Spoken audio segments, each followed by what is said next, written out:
I inherited a rotting 50-acre dirt patch in the middle of nowhere from my late wife, while my only son walked away with our $7 million Los Angeles penthouse. Hours later, he looked me dead in the eye, called me a useless old man, and threw me out onto the cold street. With nowhere else to go, I drove 1,000 miles just to spend the night at that miserable farm. But when I finally cut the heavy steel locks and pushed those barn doors open, my blood ran absolutely cold. What I found hidden inside did not just explain why my son kicked me out. It changed absolutely everything. Before I dive into this story, please let me know exactly where you are watching from in the comments below. Hit like and subscribe if you have ever had to stand up to toxic family members who severely underestimated your true worth. My name is Richard Lawson.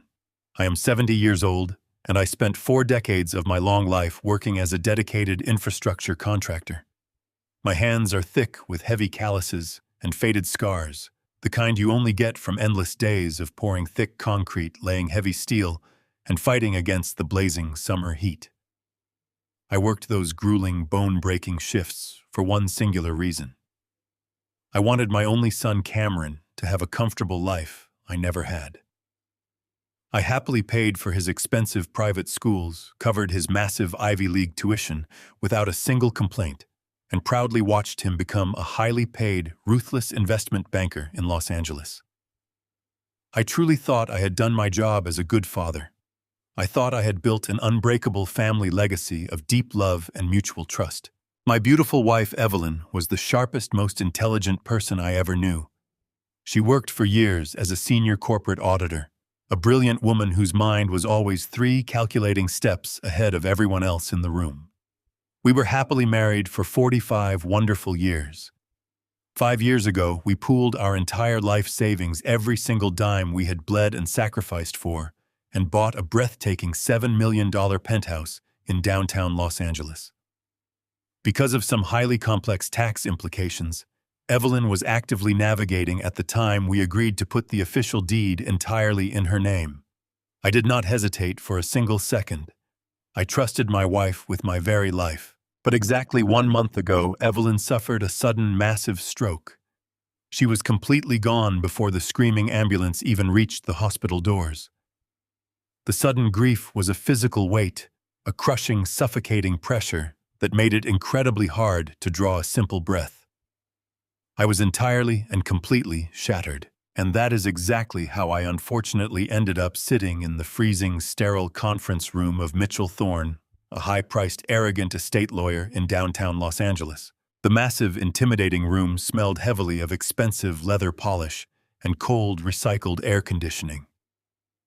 Sitting across the enormous glass table from me was my son, Cameron, dressed impeccably in a tailored $3,000 suit, impatiently tapping his heavy gold watch against the thick glass. Next to him sat his ambitious wife, Victoria, a luxury real estate broker who always looked at me like I was dirty gravel permanently stuck to the bottom of her expensive designer shoes. Mitchell Thorne cleared his throat loudly, adjusted his thin silver-rimmed glasses, and formally opened the thick ivory folder containing Evelyn's last will and testament. I sat there quietly, with my rough, working hands folded neatly in my lap, expecting a highly standard reading. I fully expected the comfortable, secure life Evelyn and I built together to smoothly transition so I could live out my remaining elderly years in absolute peace, quietly mourning the incredible woman I loved deeply. Instead, Thorne began to calmly read a legal document that completely defied all basic logic, all reason, and all the love I foolishly thought existed in my family. To my beloved son, Cameron Cole Lawson, Thorne read aloud, his voice strictly monotone and heavily practiced. I hereby leave the primary residence located in downtown Los Angeles, including all interior furnishings, accrued equity and associated legal rights to be held solely by him and his lawful wife, Victoria. I blinked rapidly. The heavy, devastating words hung in the freezing air, absolutely refusing to make sense in my grieving brain. The beautiful penthouse, our spectacular, sprawling home, the property that held every single penny of my hard-earned retirement savings. It was just effortlessly, casually given away. "Wait," I said. my voice incredibly dry and violently scraping against my throat. Mitchell, there absolutely must be a massive legal mistake here. That penthouse is our legally shared marital asset. We paid for it together. My entire life savings are permanently tied up in that exact property. Thorne did not even bother to respectfully look up from the crisp paper. He simply pushed his glasses up the bridge of his nose with a single perfectly manicured finger. The property deed was solely in your late wife's name, Richard. Legally, it was entirely hers to completely bequeath exactly as she saw fit. And this finalized document is completely ironclad. I desperately turned to look at Cameron. I fully expected to see massive, genuine shock on my son's face. I firmly expected him to intervene immediately, to loudly declare that this was a terrible mistake, and to assure me that he would never blindly steal his own father's home. Instead, Cameron sat perfectly still. He offered a heavily practiced solemn nod, expertly feigning a look of deep, respectful sorrow. But I saw it clearly. Deep in his dark, calculating eyes, there was a sharp, unmistakable gleam of pure, unadulterated triumph. Victoria did not even bother to hide her selfish joy.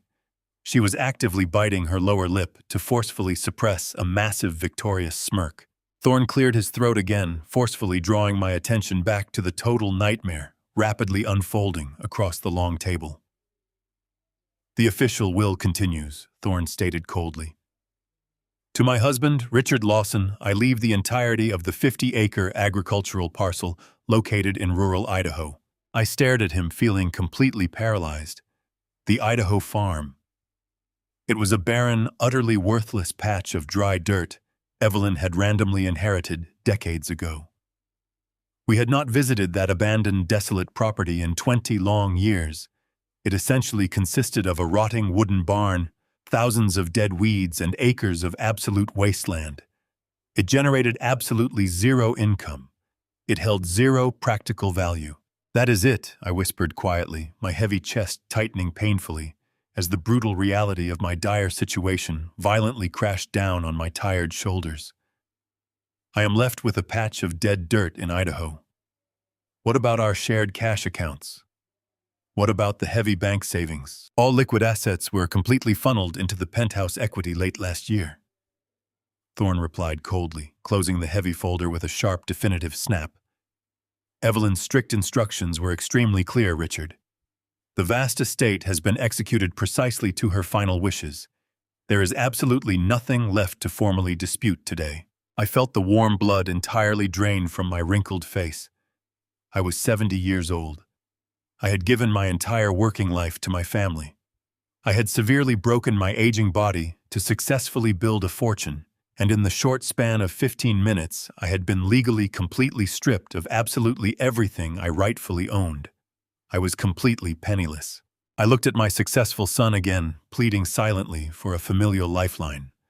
"Cameron," I said, my voice cracking deeply, despite my best desperate efforts to stay strong. "Cameron, you know this is absolutely not right. You know your mother and I put everything we had into that home. You have your own lucrative career, your own massive money. Where am I supposed to live? How am I supposed to survive now?" Cameron slowly leaned forward deliberately, resting his perfectly manicured hands on the cold glass table. The false sorrow washed completely off his face entirely, replaced by the cold, calculating mask of a ruthless, greedy businessman. "Dad," he said, his tone dripping with heavy condescension. "Mom clearly knew what she was doing. She knew that Victoria and I absolutely need this luxury penthouse for our advancing careers. We host global corporate executives. We need a massive status symbol to truly thrive in this city. You are retired. You do not need a $7 million asset just to sit around and watch television all day." Victoria instantly chimed in defensively, crossing her thin arms.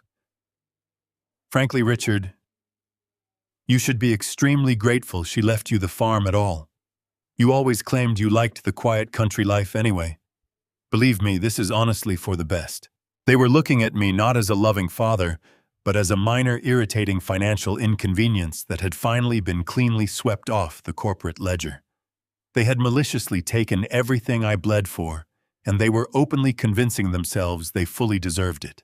I slowly stood up from the heavy leather chair.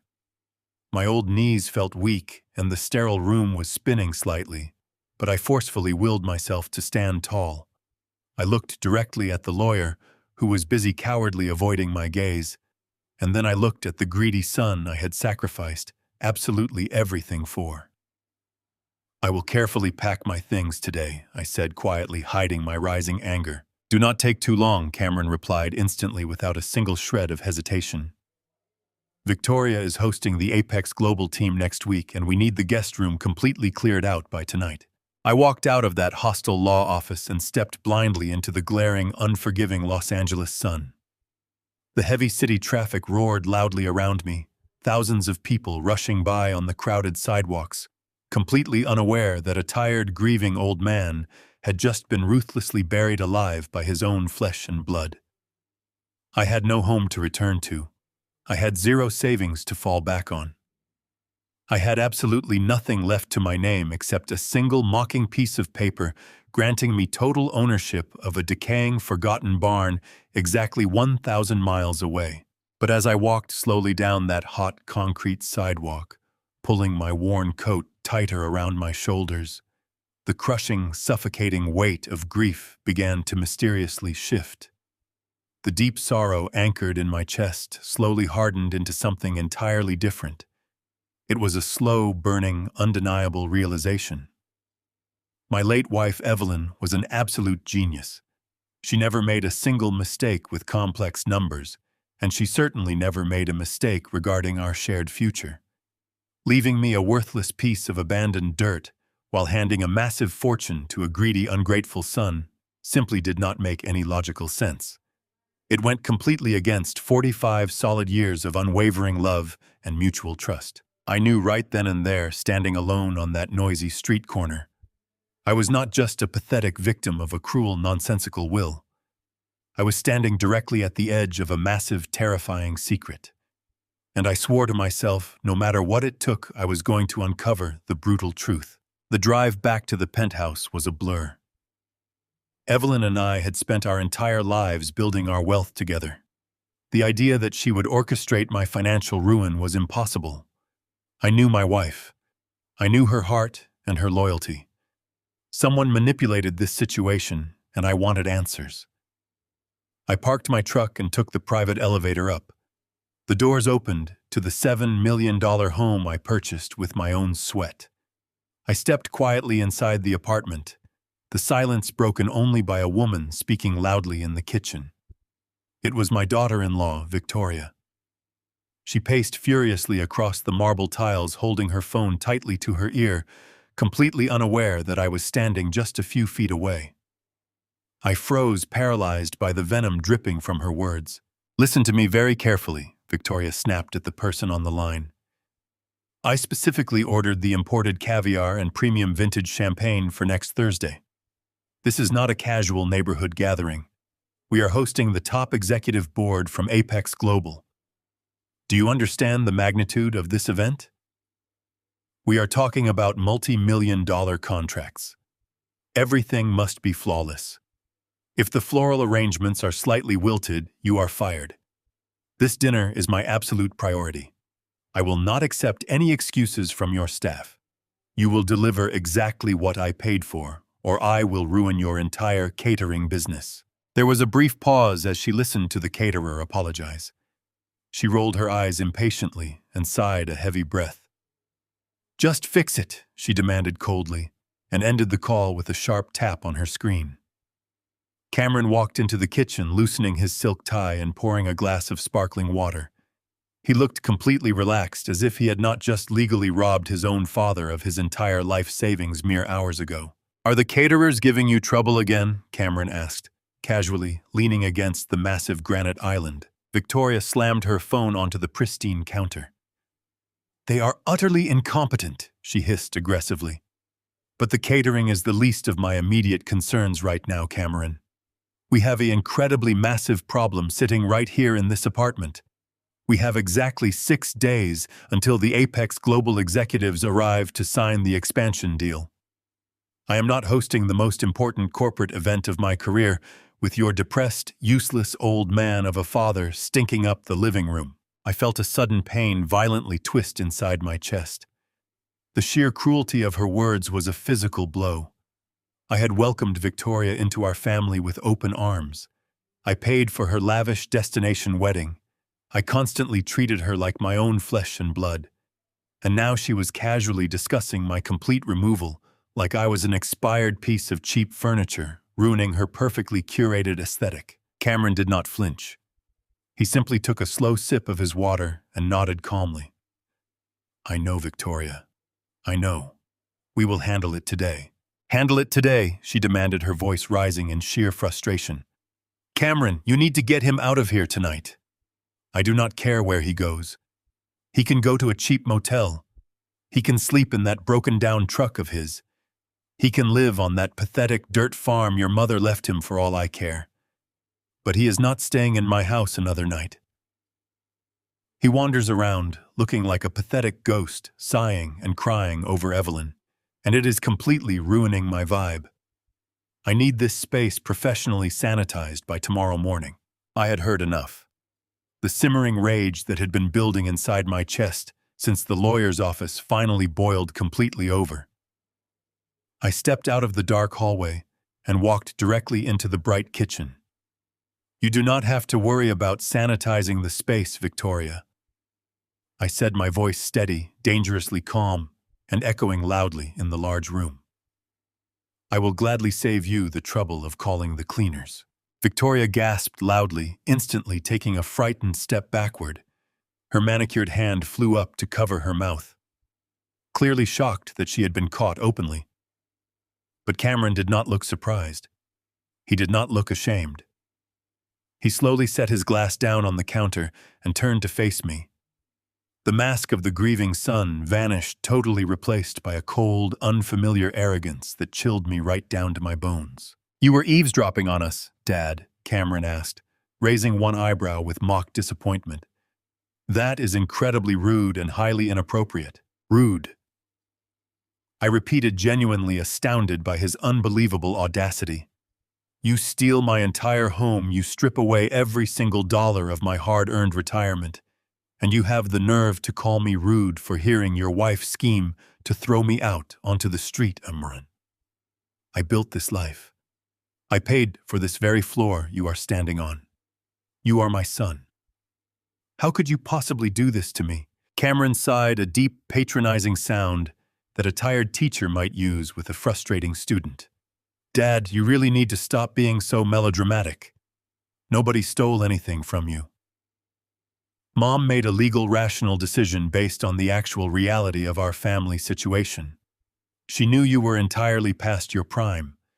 She clearly saw that you were slowly losing your grip, getting older, becoming irrelevant. I stared at him, my heart breaking into a million tiny, irreparable pieces. My own son, the boy I had lovingly taught to ride a bicycle, the young man I had proudly supported through every single challenge, was standing in my kitchen, coldly declaring my absolute worthlessness. This is a modern, fast-paced world, Dad. Cameron continued, mercilessly stepping closer to me with a dark, threatening glare. Victoria and I are building a massive corporate empire. We need this penthouse. We need the status. You belong in a quiet, forgotten place where you cannot embarrass us anymore. Mom finally recognized the brutal truth before she passed away. This is my house now. I completely own it. So do us both a massive favor, stop begging for pity, go pack your bags right now and get out of my home tonight. I will not repeat myself. I did not scream at him.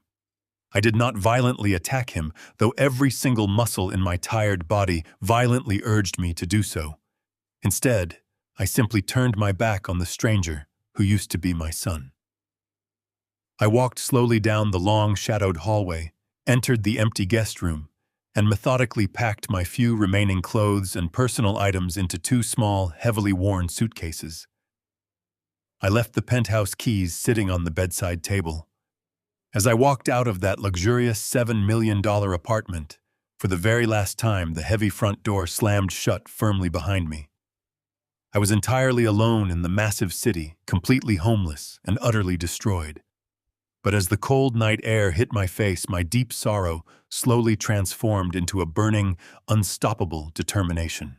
The Los Angeles sky tore open, unleashing a sudden freezing downpour that instantly soaked through my thin jacket. I stood on the pristine sidewalk outside the gleaming glass tower, holding a scuffed leather suitcase in each hand, feeling the icy rain mix with the hot tears of betrayal sliding down my weathered cheeks. For 40 years, I had poured thick concrete and laid heavy steel to build a fortress of safety for my family. Now I was standing in the pouring rain, exiled from my own kingdom. I flagged down a passing taxi, hauling my bags into the back seat with aching, tired muscles. The driver glanced at me through the rearview mirror, his eyes lingering on my drenched clothes and exhausted expression. He asked where I was heading, and for a long moment I did not have an answer. I had no friends in the city who would not report straight back to Cameron. I had no hidden bank accounts. I simply asked him to take me to the cheapest motel he knew on the outskirts of the city. The ride was silent, the rhythmic thumping of the windshield wipers echoing the hollow beating of my shattered heart. I watched the glittering skyline of downtown fade into the hazy distance, knowing my son was sitting in my custom leather armchair, drinking my expensive scotch, and laughing at my utter ruin. The taxi eventually pulled into the crumbling parking lot of a dilapidated roadside motel. The flickering neon sign buzzed loudly in the damp air, casting a sickly red glow over the cracked asphalt. I paid the driver with the few wrinkled bills I had left in my wallet and dragged my heavy luggage to the front desk. The clerk behind the thick plexiglass barely looked up from his phone as he handed me a rusty brass key in exchange for $60. Room number 7. I walked slowly down the dark, narrow exterior hallway, the cheap wooden floorboards groaning loudly under my wet boots. When I pushed the flimsy door open, the sharp stench of stale cigarette smoke and cheap industrial bleach immediately assaulted my senses. The room was nothing more than a tiny, suffocating box. A sagging mattress sat heavily in the center of the room, covered by a thin, faded floral bedspread. A single flickering light bulb hung precariously from the stained ceiling, illuminating a chipped bathroom sink and a rusted television set chained to a cheap wooden dresser. It was a staggering, brutal contrast to the sprawling, pristine $7 million penthouse I had woken up in that very morning. I locked the flimsy deadbolt, dropped my heavy suitcases onto the dirty carpet, and sat heavily on the edge of the sagging bed. The rusted springs dug painfully into my tired back, a harsh physical reminder of my sudden, violent fall from grace.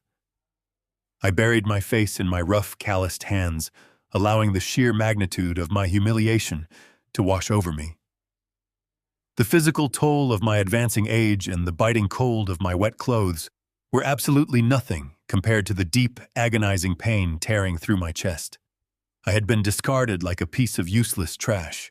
My mind began to uncontrollably race through decades of vivid memories, searching desperately for the exact moment I had failed.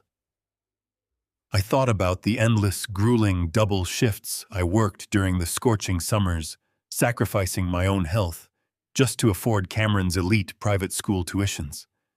I remembered the heavy bags under my eyes when I proudly signed the massive checks for his Ivy League education, completely draining my early retirement funds without a single complaint. Evelyn and I had lived modestly for decades, strictly denying ourselves vacations and luxuries, pouring every ounce of our energy into ensuring our only son would never have to struggle the way we did. We wanted him to conquer the business world, to be a sophisticated, successful leader. We succeeded entirely too well. We had created a ruthless financial predator, a man who saw human relationships merely as transactional assets, to be brutally liquidated the moment their perceived market value dropped. He did not see a grieving father who needed comfort. He saw an expired liability occupying prime real estate. The profound cruelty of his words echoed loudly in the cramped, silent motel room. He had called me past my prime. He had practically sneered at my grief, annoyed that my mourning was disrupting his carefully curated corporate aesthetic. I had given him the very tools he used to build his wealth, and he used them to expertly dismantle my entire life. The utter lack of hesitation, the complete absence of human empathy in his dark eyes terrified me. How long had he been waiting for Evelyn to die so he could casually toss me out onto the street? The terrible thought twisted like a rusted knife in my gut. I slowly unzipped the front pocket of my soaked leather suitcase and pulled out a thick, yellowed manila envelope. It was the only official document Mitchell Thorne had callously handed me before ushering me out of his sterile law office.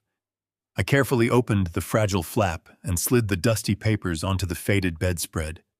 It was the original property deed to the 50-acre agricultural parcel in rural Idaho.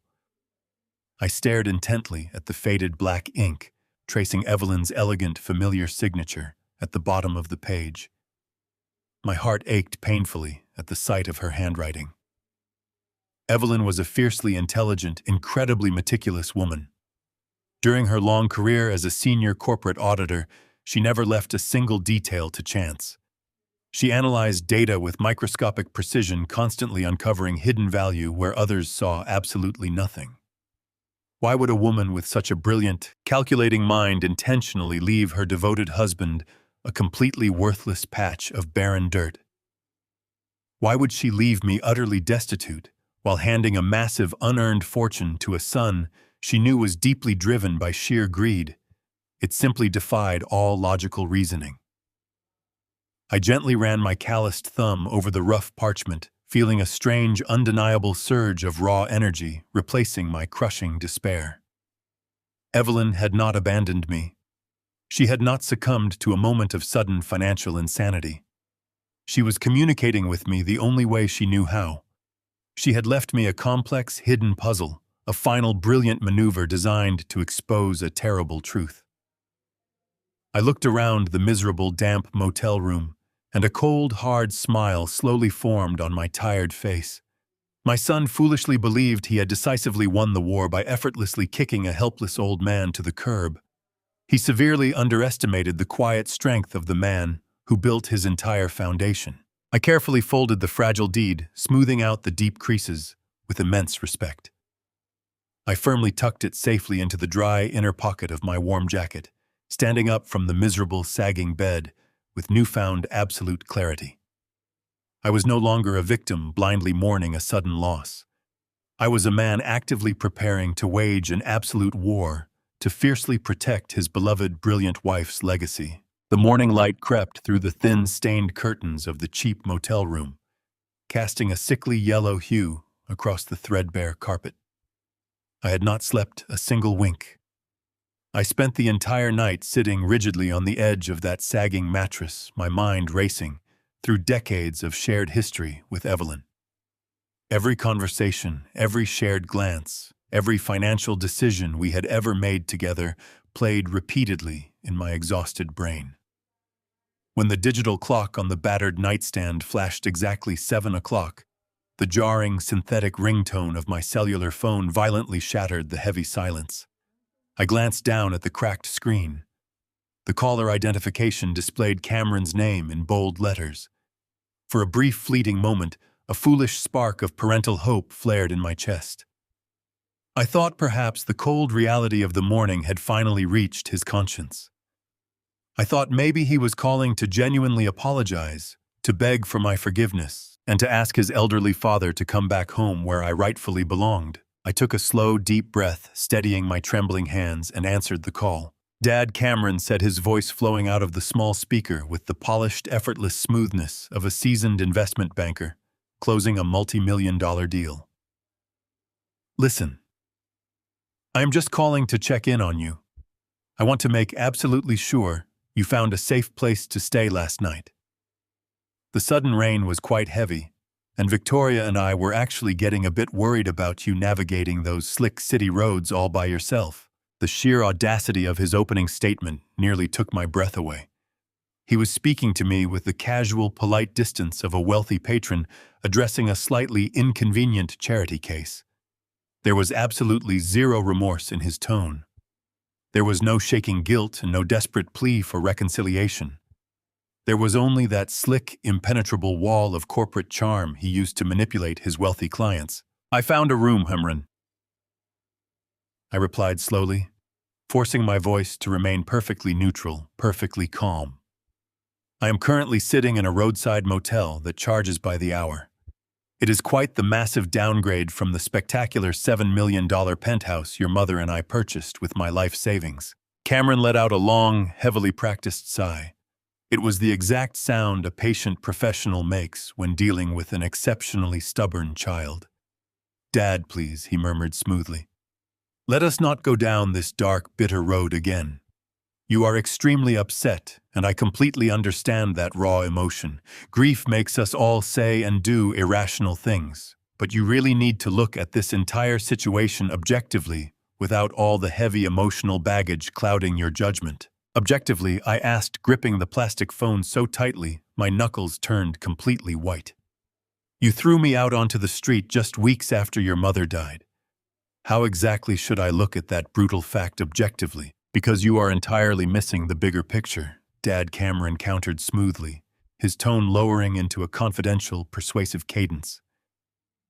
"You are acting like Mom maliciously punished you, but she actually gave you exactly what you always said you wanted.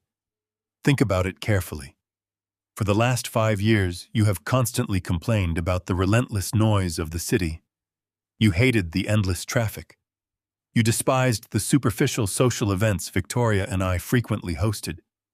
You always talked about wanting to retire somewhere quiet, somewhere with fresh air and open space far away from the chaotic grind of Los Angeles. Mom listened to you. She truly heard your complaints. She left you that Idaho farm because she deeply loved you. She wanted you to finally have absolute peace in your twilight years." His words were incredibly poisonous, expertly wrapped in a thick, deceptive layer of false affection. He was twisting my casual passing complaints about city traffic into a grand sweeping narrative of my deepest life desires. "And what about the penthouse?" I challenged quietly, refusing to let his smooth words easily wash over me. "Why did she leave the entire crown jewel of our financial portfolio exclusively to you?" Cameron did not miss a single beat. "Because Mom was a brilliant, pragmatic auditor, Dad. She thoroughly understood the brutal mechanics of the modern corporate world. You are fully retired. You have already run your race. You simply do not need a massive, prestigious estate to comfortably survive. But Victoria and we are actively fighting in the absolute trenches of the elite financial sector. Our cutthroat careers violently demand a highly visible status symbol. When I invite the senior executive board of Apex Global over for a private dinner, I cannot host them in a modest suburban house. I need that spectacular downtown penthouse to project massive power, wealth, and undeniable success." Mom knew that giving me the penthouse was a strategic business investment in my future. She gave me the essential tools I need to conquer my industry, just like you always taught me to do. I sat there, in the dimly lit motel room, completely stunned by the flawless, horrifying logic of his argument. He had perfectly weaponized Evelyn's well-known pragmatic nature. He was using my brilliant wife's famous strategic mindset to expertly justify his own greedy theft. The lie was so beautifully crafted, so incredibly plausible on the surface, that for a terrifying second, I almost believed him. I almost let myself believe that Evelyn had simply made a cold, calculated tax decision that accidentally left me completely destitute. Cameron sensed my silence and immediately moved in for the final emotional kill. "Dad," he said softly, his voice adopting a tone of gentle, pleading warmth, "please do not make this a toxic family drama. Do not let your misplaced pride destroy the only family you have left. Mom just died. We are all hurting terribly right now. Victoria and I want you to be happy and peaceful in Idaho. We want you to enjoy the quiet country life you always dreamed about. Do not disrespect Mom's final loving wishes by dragging us into a messy, bitter legal battle over a piece of concrete in a city you genuinely hate." The emotional manipulation was absolutely suffocating. He was expertly using my profound grief, my deep, enduring love for Evelyn, and my inherent desire to protect our family unit against me. He was painting me as the irrational, bitter villain who was threatening to destroy the family peace while positioning himself as the pragmatic, obedient son, simply honoring his late mother's strategic vision. If I fought back openly right now, if I screamed and threatened him with legal action over the phone, he would instantly label me unhinged. He would use my anger as further proof that I was losing my mind, just as he had cruelly suggested the day before. He would actively lock me out of his life forever, and I would never uncover the true reason why Evelyn left me that supposedly worthless dirt patch in Idaho. I needed to be incredibly smart. I needed to swallow my burning pride, temporarily accept his flawless lie, and completely lower his defenses. I closed my eyes tightly, forcing back the hot tears of profound frustration that threatened to spill over. "You make a very compelling argument, Cameron," I said slowly, forcing my voice to sound tired, defeated, and thoroughly resigned. "I suppose you are right. Your mother always was the supreme strategist of the family. She always planned 10 steps ahead of everyone else. I am just very tired, son. The grief is making it incredibly hard to think clearly today." I heard a quiet, sharp exhale of relief crackle through the small speaker. "I knew you would eventually understand, Dad." Cameron replied, his smug confidence instantly returning in full force. "Just take some time to rest today. Let the dust settle. If you decide you do not actually want to deal with the overwhelming hassle of running a rural farm, my incredibly generous offer from yesterday still stands firmly on the table. I will happily buy that empty Idaho land from you for $50,000 cash. It will give you a nice, comfortable cushion to settle down somewhere quiet and easy. Think about it. I will call you back later this week." He ended the call before I could even formulate a proper goodbye. I slowly lowered the phone, the digital screen going entirely black in my rough, calloused hands. The oppressive silence of the cheap motel room returned, but the heavy, suffocating despair from the previous night was completely gone. Cameron had expertly lied to my face. He had smoothly gaslighted me, manipulating my deepest vulnerabilities to cleanly secure his massive stolen fortune. He truly believed he had successfully neutralized the only remaining threat to his greedy, luxurious lifestyle. He thought I was just a tired, broken old man who had obediently swallowed his toxic, sugary poison without a single question. But he was completely and entirely wrong. His desperate, practiced lie only fueled my burning resolve. I stood up from the sagging bed, grabbed my heavy leather jacket, and walked resolutely out of the dark motel room. I was going to pack my truck, fill the gas tank, and drive straight to that empty, mysterious land in Idaho. I was going to find out exactly what my brilliant wife had hidden there, and I was going to use it to completely destroy the false empire my son was trying to build on my broken back. I was standing in the center of that dingy motel room, my heart pounding with fierce clarity, when my phone vibrated against the cheap wooden dresser. The sudden harsh buzzing noise made me jump. I had resolved to drive to Idaho and uncover whatever brilliant secret my late wife left behind, but my immediate reality was anchored in this suffocating, smoke-stained room. I slowly walked over to the dresser and picked up the device. The glowing screen displayed a new, marked urgent email notification. The sender was Mitchell Thorne, the exact same cold, arrogant estate lawyer who had ruthlessly handed my entire life savings over to my son just 24 hours ago. My rough thumb hovered over the glowing screen. I could feel a cold, uneasy knot forming tightly in my stomach. Lawyers like Mitchell Thorne never send emails simply to check on a displaced client's emotional well-being. They only communicate when there is a calculated strategic maneuver to execute. I took a slow, deep breath, steadying my nerves, and tapped the screen to open the message. The email was written in dense legal jargon designed specifically to overwhelm and confuse a tired, grieving old man. But after 40 years of reading complex construction contracts, I knew exactly how to easily cut through the meaningless corporate vocabulary. I read the opening paragraph, and the cold knot in my stomach instantly twisted into a sharp, painful spike of genuine alarm. According to Thorne's lengthy message, the 50-acre agricultural property in rural Idaho was severely delinquent on a massive pile of obscure county property taxes. The email boldly claimed that Evelyn had completely neglected to pay these specific agricultural levies for the past 7 years. The total outstanding debt currently attached to the barren dirt patch was exactly $15,000. Furthermore, Thorne explicitly warned that the local county tax assessor was actively preparing to initiate a full foreclosure process. If the substantial debt was not satisfied immediately, the county would legally seize the property, leaving me with absolutely nothing but severely damaged credit and mounting legal fees. I sat back down on the sagging bed, staring blankly at the glowing screen in sheer disbelief. $15,000. Just yesterday morning, I was living securely in a spectacular $7 million penthouse comfortably surrounded by a massive financial cushion. Today, I was sitting in a damp $60 a night room with exactly $42 left in my worn leather wallet.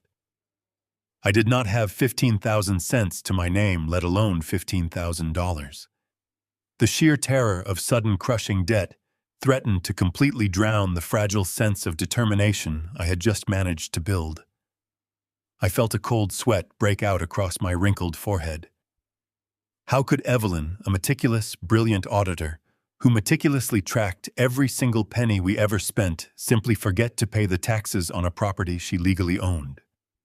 It made absolutely no logical sense. But the email did not stop with the terrifying threat of imminent foreclosure. Thorne had expertly laid out the problem only so he could immediately present a miraculous, incredibly convenient solution. I continued reading the text, my eyes scanning the carefully crafted paragraphs. Thorne stated my son Cameron was completely aware of this sudden financial crisis.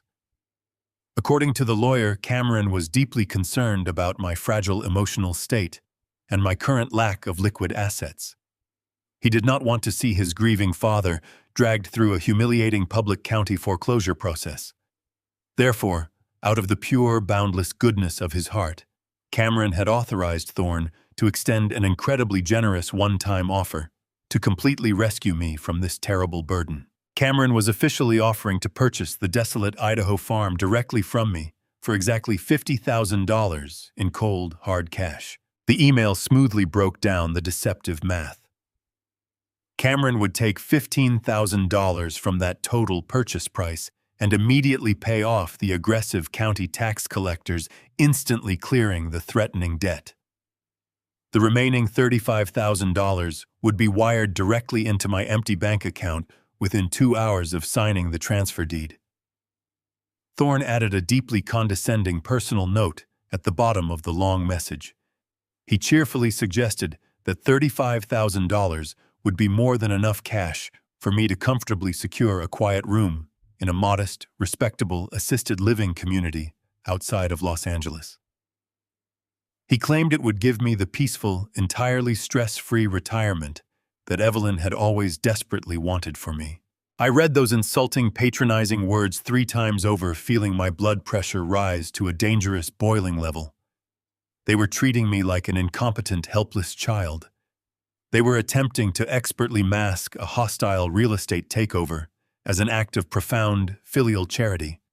They were offering me absolute pennies to quietly surrender the very last piece of my beloved wife's legacy. And they had the utter gall to expect me to be grateful for the miserable crumbs falling from their lavish table. Attached to the bottom of the lengthy email was a brightly colored, flashing digital link. It was a formal electronic transfer document. All I had to do was tap the glowing blue button, draw my signature on the glass screen with my finger, and the Idaho farm would instantly, irrevocably belong to Cameron. But there was one final, incredibly crucial detail expertly buried at the very end of the legal text. It was a strict, unyielding expiration clause. Thorne explicitly stated that this generous rescue offer was only valid for exactly 48 hours. He claimed that Cameron needed to quickly finalize his quarterly investment portfolio, and if I did not sign the electronic documents within that narrow 2-day window, the offer would be permanently withdrawn. The money would instantly vanish, and I would be left completely alone to face the ruthless county tax collectors and the impending foreclosure without a single dime of family support. I stared intensely at that ticking 48-hour deadline, and suddenly, the suffocating fog of panic completely lifted from my mind. The heavy fear of the $15,000 debt completely evaporated instantly, replaced by a razor-sharp analytical focus. For 40 years, I ran massive construction crews. I negotiated brutal supply contracts. I knew exactly how high-pressure sales tactics worked. When a ruthless businessman demands that you sign a legal contract immediately, it is never ever for your own benefit. An artificial ticking clock is specifically designed to bypass your logical reasoning and force a desperate emotional surrender. I looked away from the glowing screen and stared at the peeling yellow wallpaper of the cheap motel room. I began to actively deconstruct the situation with the precise calculating logic of a veteran contractor inspecting a deeply flawed architectural blueprint. Cameron was an elite cutthroat investment banker. He handled multi-million-dollar corporate acquisitions for breakfast. He never made a single financial move out of pure sentimentality or familial charity. Every dollar he spent was a calculated investment designed to yield enormous financial returns. He was absolutely hunting for a massive, unseen payday. I sat in the dim light of the motel room, the glowing screen of my phone casting a pale blue reflection across my calloused hands. The digital document stared back at me, the bright green button, begging me to simply tap it and surrender. If I signed my name right then and there, the crushing anxiety of the $15,000 tax debt would instantly vanish. I would have $35,000 wired into my account. I could afford a clean bed, a hot meal, and a quiet place to hide away and mourn my beautiful wife in peace. It was so incredibly tempting to just give up. I was 70 years old, physically exhausted and emotionally shattered. Fighting a ruthless corporate shark like my son felt like an impossible, foolish endeavor. I slowly moved my trembling index finger toward the screen. I hovered barely a millimeter above the button, holding my breath, ready to concede defeat. But then the vivid memory of Evelyn violently pulled me back from the edge. I pictured her sharp, intelligent eyes. I remembered the fierce, unwavering pride she took in every single asset we acquired. Evelyn never surrendered. She never took the easy way out of a complex problem, and she certainly never bowed to cheap intimidation tactics. If she had deliberately left me a 50-acre dirt patch in rural Idaho instead of our luxurious penthouse, it was not an accident. It was a calculated message. My pride, the same stubborn pride that kept me pouring concrete in the blistering heat for 40 years, suddenly roared back to life. I pulled my hand away from the screen and locked the device. I refused to blindly sell my wife's final mysterious gift to a greedy son who had just thrown me onto the street. I needed to see that land with my own two eyes. The next morning, I checked out of the miserable motel and walked 2 miles down the busy boulevard to a rundown used car dealership. The slick salesman took one look at my wrinkled clothes and desperate expression, clearly sensing an easy target. I did not have the energy to aggressively haggle. I handed over almost every single dollar I had left in my bank account, draining my meager checking balance to exactly $40. In exchange, I received the rusted keys to a faded, heavily dented pickup truck that had over 200,000 miles on the dashboard. The engine coughed and sputtered violently when I turned the key, and the heater only blew cold air, but it had 4 working tires and a full tank of cheap gas. I pulled out of the cracked asphalt lot and steered the rattling truck onto the northbound interstate, leaving the towering, glittering skyline of Los Angeles far behind me. As the sprawling city slowly gave way to the arid open desert, the sheer magnitude of my journey began to heavily weigh on my mind. I was driving over 1,000 miles to a state I had not visited in 2 decades, chasing a desperate theory built entirely on a strange will and a suspiciously urgent email. The drive was long, grueling, and intensely lonely. The steady hum of the highway tires provided a monotonous soundtrack to the chaotic storm of thoughts raging inside my head. As the miles slowly ticked by, the stark, empty desert landscape perfectly mirrored the vast, terrifying emptiness I felt in my chest. I desperately tried to rationalize Cameron's unforgivable actions. I am a father, and a father's heart is dangerously wired to constantly protect and defend his children even when they commit unspeakable betrayals. I gripped the worn steering wheel tightly, actively forcing myself to construct a plausible, innocent narrative. Perhaps Cameron really was just trying to be practical. He was raised in the cutthroat, hyper-competitive world of high finance. In his strictly numerical brain, maybe the penthouse truly was just a necessary business asset, and I was just an unnecessary emotional liability holding back his career. Maybe the $15,000 tax debt was entirely real, and his offer to buy the land for $50,000 was genuinely his warped, emotionally stunted version of familial charity. I wanted to believe that narrative so desperately. I wanted to cling to the fragile hope that the boy I raised had not completely transformed into a cold-blooded monster. I wanted to believe he was just misguided, blinded by his demanding career and his incredibly toxic wife. But the dark, terrifying truth refused to be silenced. It crept into my mind as the sun slowly dipped below the jagged mountain peaks, casting long, menacing shadows across the desolate highway.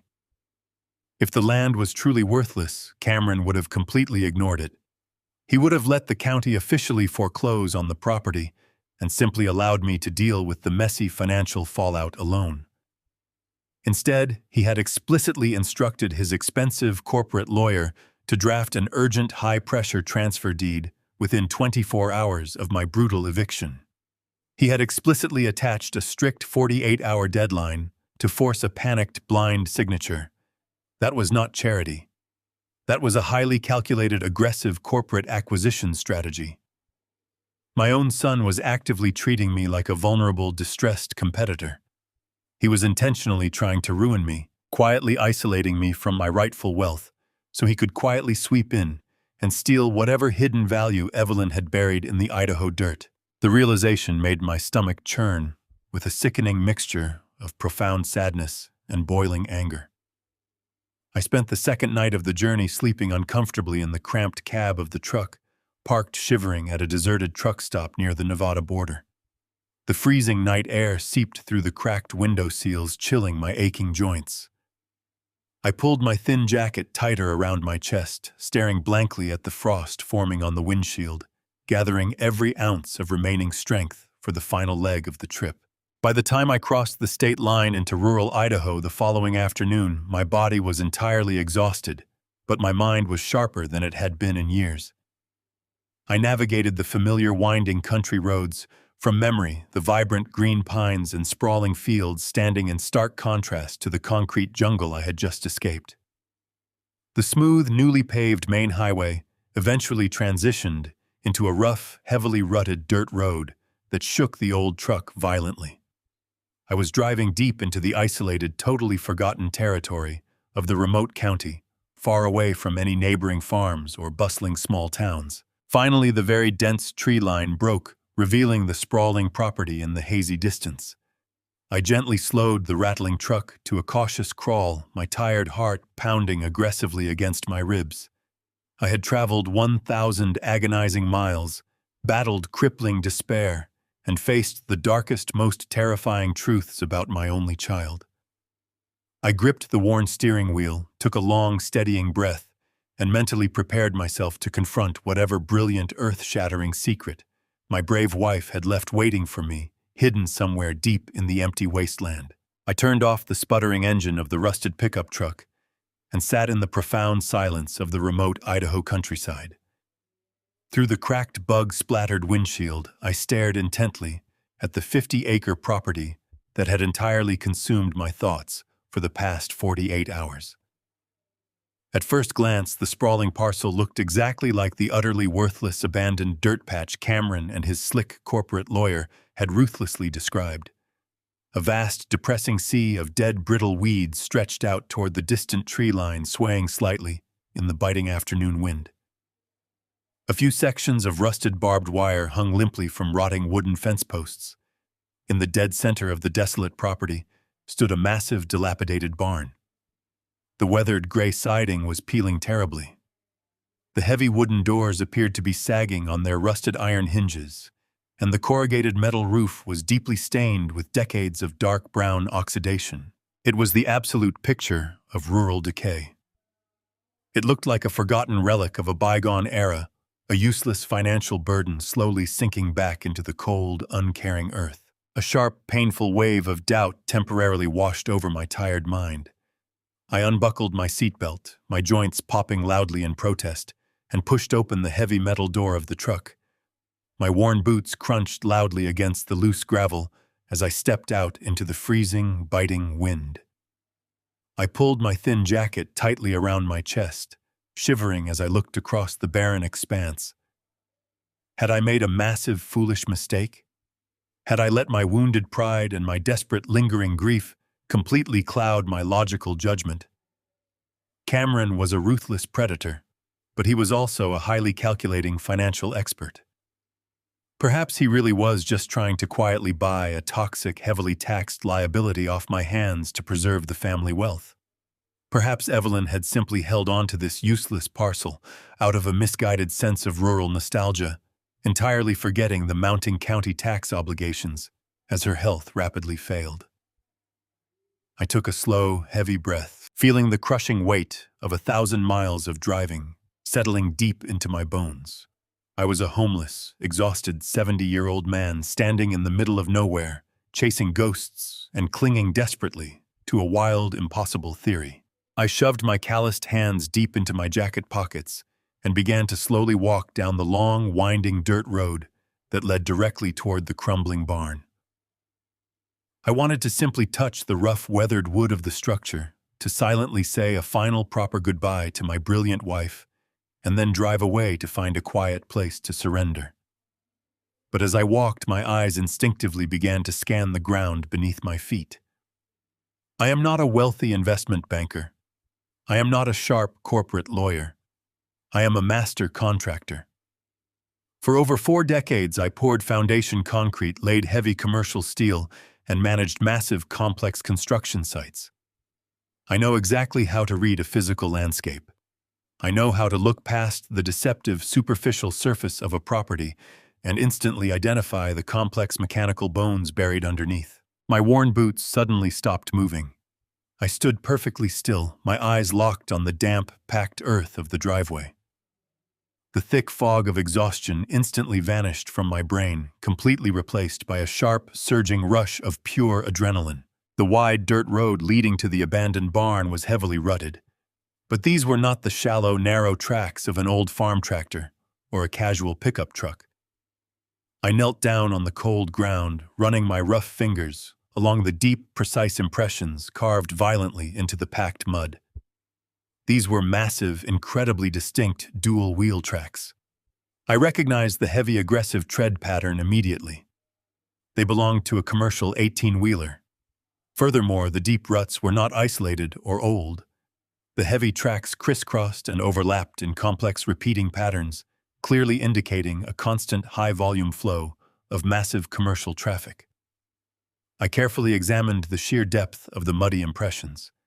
You do not leave a 4-inch trench in compacted gravel unless you are actively hauling tens of thousands of pounds of heavy freight. Someone was actively running a massive fleet of fully loaded semi-trucks straight into the heart of this supposedly abandoned, worthless agricultural property. My heart began to hammer aggressively against my ribs. The depressing illusion of the rotting farm was rapidly shattering before my very eyes. I stood back up, my sharp contractor instincts now entirely on high alert. I stopped looking at the dead, swaying weeds and began to actively evaluate the physical infrastructure of the massive site. I followed the heavy commercial tire tracks with my eyes tracing their path directly toward the large, sagging wooden doors of the dilapidated gray barn. That is when I saw the absolute, undeniable proof. I looked up, tracing a line from the distant rural highway to the side of the decaying structure. Standing tall and completely out of place against the bleak, overcast sky was a brand new, highly reinforced commercial utility pole. It was not a standard low-capacity wooden pole designed to power a simple rural farmhouse. It was a massive, heavy-duty steel pylon. I walked quickly toward the structure, my eyes scanning the complex electrical hardware mounted near the very top. I recognized the setup immediately. It was a state-of-the-art 3-phase industrial power grid. 3 massive, high-capacity cylindrical transformers were securely bolted to the thick steel crossbeam, humming quietly, with an immense, terrifying amount of raw electrical current. I followed the thick, heavily shielded black cables running down from the massive transformers. They did not route to a small standard residential breaker box. Instead, the thick cluster of heavy commercial cables fed directly into a heavily fortified modern steel conduit that pierced straight through the rotting wooden walls of the old barn. I stood frozen in the biting wind, staring at the massive electrical feed in absolute profound shock. You do not install a three-phase industrial power grid to run a rusty old tractor, or to keep a few fragile farm animals warm during the winter. That specific, highly expensive electrical setup is strictly designed to feed a monstrous appetite for power. It is the exact type of heavy grid specifically required to run a massive high-tech commercial manufacturing facility, a deeply complex chemical processing plant, or a sprawling high-capacity computer server farm. The pieces of the puzzle aggressively slammed together in my mind with terrifying absolute clarity. The peeling gray paint, the sagging doors, and the rusted barbed wire were nothing more than a brilliant, highly deceptive physical facade. The old barn was merely a hollow, unconvincing shell designed to completely hide a massive, incredibly lucrative and highly secretive industrial operation running silently in the middle of nowhere. The urgent, threatening email from Mitchell Thorne suddenly made perfect, horrifying sense. The $15,000 tax debt was not a simple mistake caused by Evelyn's failing memory. It was a direct result of the county tax assessor recently reclassifying the barren agricultural land as a highly profitable commercial and industrial zone. Cameron was absolutely terrified of the impending foreclosure, not because he cared about my ruined credit, but because a public county auction would instantly expose his massive, highly illegal secret. His incredibly generous offer to buy the land for $50,000 was a frantic, desperate maneuver to quickly steal an immensely valuable industrial gold mine right out from under my grieving, unsuspecting nose. Evelyn had known everything. My brilliant, strategic wife had meticulously audited the family assets before she passed away. She had silently discovered Cameron's massive hidden industrial operation operating illegally on her remote property. Instead of confronting him directly, she had brilliantly transferred the legal deed exclusively to me, forcing Cameron to desperately scramble to steal it back before the county tax collectors exposed his entire fraudulent empire. She had essentially handed me the explosive detonator to completely destroy our corrupt son. I slowly walked toward the massive, sagging wooden doors of the barn, a cold, unyielding smile forming on my face. Cameron thought he had buried me, but he had merely handed me the shovel. I stepped past the massive, sagging wooden doors, intentionally avoiding the main entrance to keep my presence completely undetected. The freezing Idaho wind whipped violently across the barren fields, biting through my thin jacket, but the icy chill was entirely masked by the burning heat of my absolute conviction. I needed to see exactly how deep this massive deception truly ran. I began to slowly walk the outer perimeter of the decaying structure, my boots crunching softly against the frozen weeds and loose gravel. The deceptive facade was masterfully executed. From the main rural highway, any casual observer or local county tax assessor would only see a depressing, forgotten agricultural ruin slowly collapsing into the muddy earth. But as I moved further around the backside of the massive barn, moving completely out of sight from the main access road, the carefully curated illusion began to aggressively unravel. A dense, towering wall of wild blackberry bushes aggressively choked the rear perimeter of the property. Their thick, thorny vines were deeply tangled, forming a seemingly natural, impenetrable barrier that looked completely wild and overgrown. I grabbed a thick branch and aggressively pulled it back, wincing as the sharp thorns tore through my rough skin. What I saw hidden perfectly behind that natural curtain made my breathing stop entirely. It was a massive 12-foot-high military-grade security fence. Thick, heavy-gauge steel wire stretched tightly between reinforced metal posts, topped with a menacing coil of razor wire that gleamed sharply in the muted afternoon light. Discrete high-definition security cameras were expertly mounted every 50 feet, their dark lenses sweeping silently back and forth in a continuous automated rhythm. This was not a fence designed to keep stray cattle from wandering away. This was a highly sophisticated, incredibly expensive fortress perimeter, explicitly engineered to keep prying eyes strictly out. I crouched incredibly low to the frozen ground, keeping my body perfectly hidden within the dense shadow of the thorny blackberry bushes. I followed the aggressive line of the steel fence with my eyes observing how it seamlessly integrated directly into the reinforced foundation of the old barn.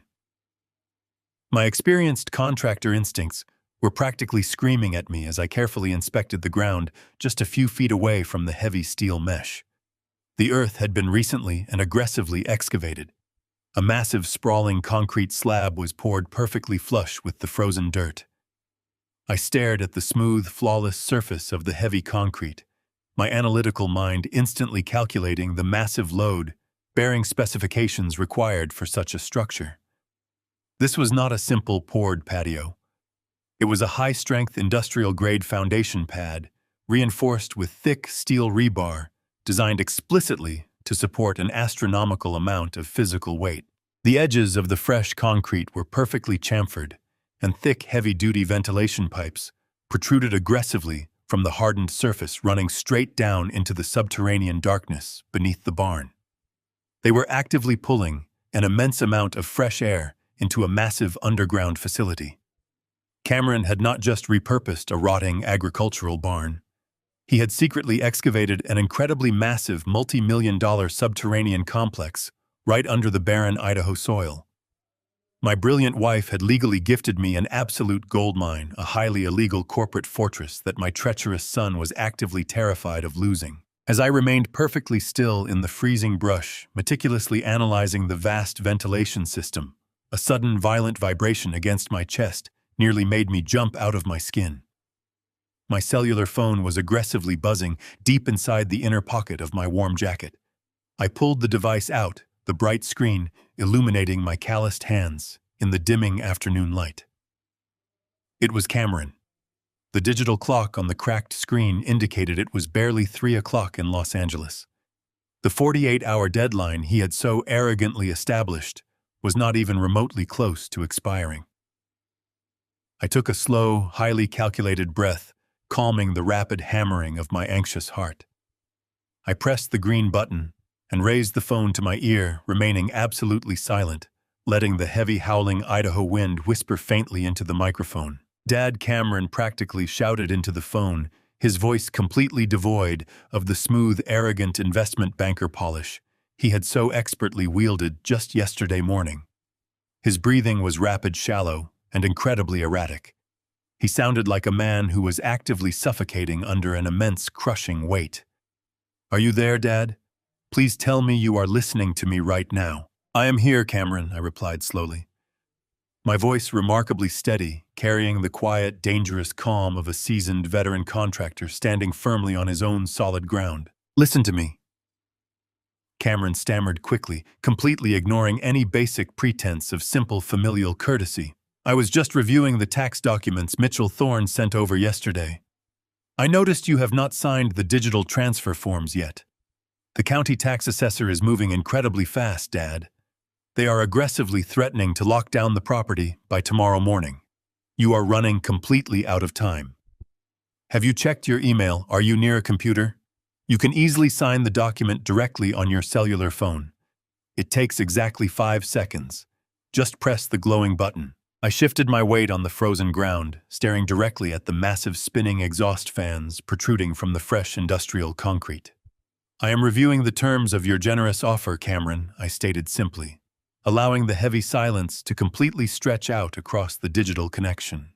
Reviewing the terms, Cameron shrieked, his rising panic completely shattering his carefully constructed corporate facade. "Dad, there is absolutely nothing to review. It is a completely straightforward transaction. You are in serious financial danger, and I am actively throwing you a massive lifeline. But I understand you are stressed. I understand this transition is difficult for you, so I am going to make this incredibly easy. I am going to completely double my offer right now. $100,000, Dad. I will wire $100,000 directly into your checking account the exact second you sign that digital form." You can buy a beautiful, comfortable house. You never have to worry about money ever again.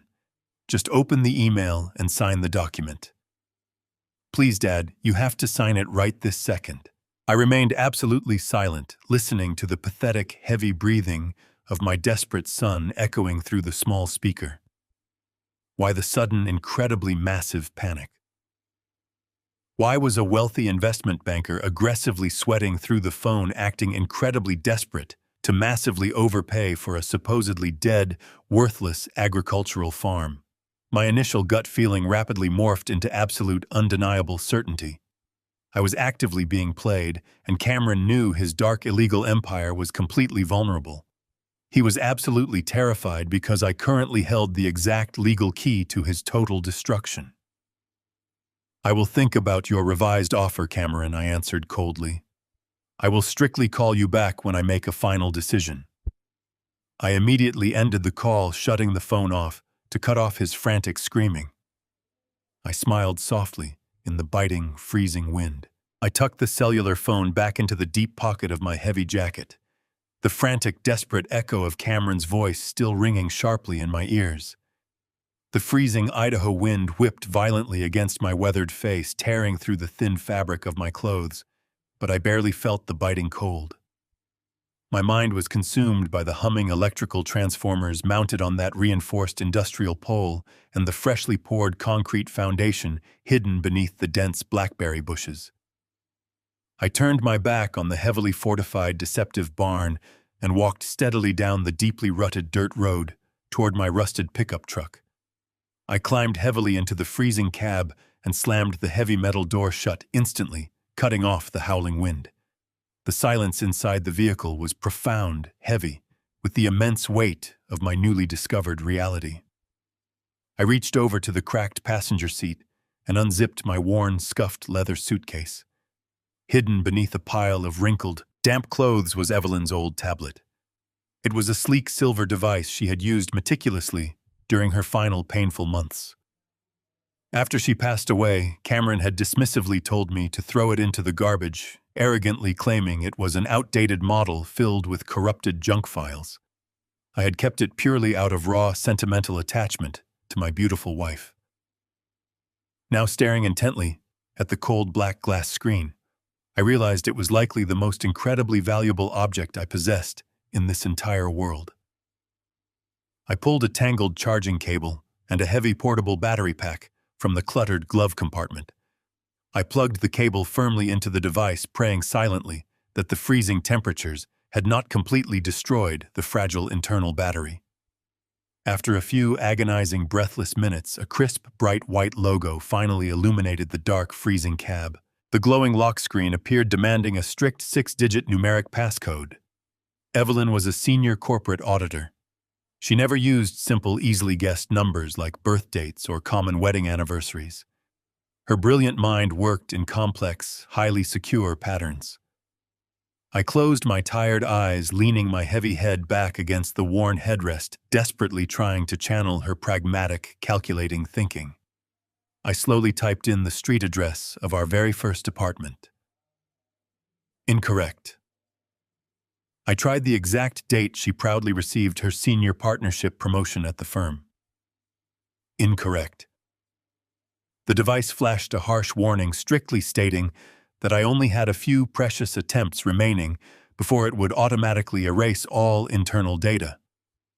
A cold, nervous sweat broke out across my wrinkled forehead despite the freezing temperature inside the old truck. I had to think exactly like Evelyn. I deeply pondered the specific numbers that defined our ultimate financial security. I thought about the exact day we finally paid off our first mortgage, the afternoon she declared us entirely financially invincible.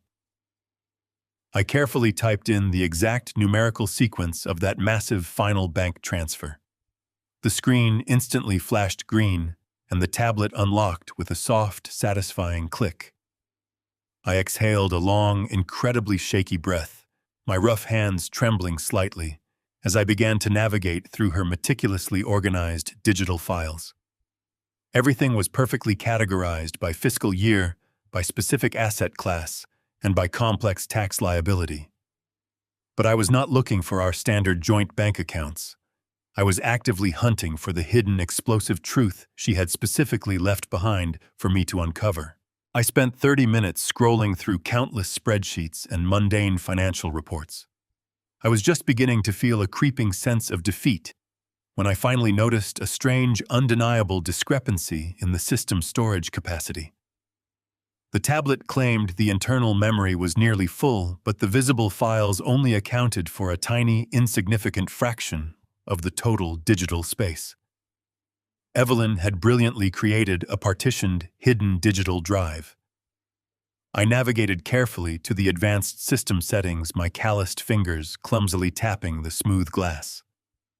Drawing heavily on the basic technical troubleshooting skills she had patiently taught me over the years, I finally managed to expose the deeply concealed directory.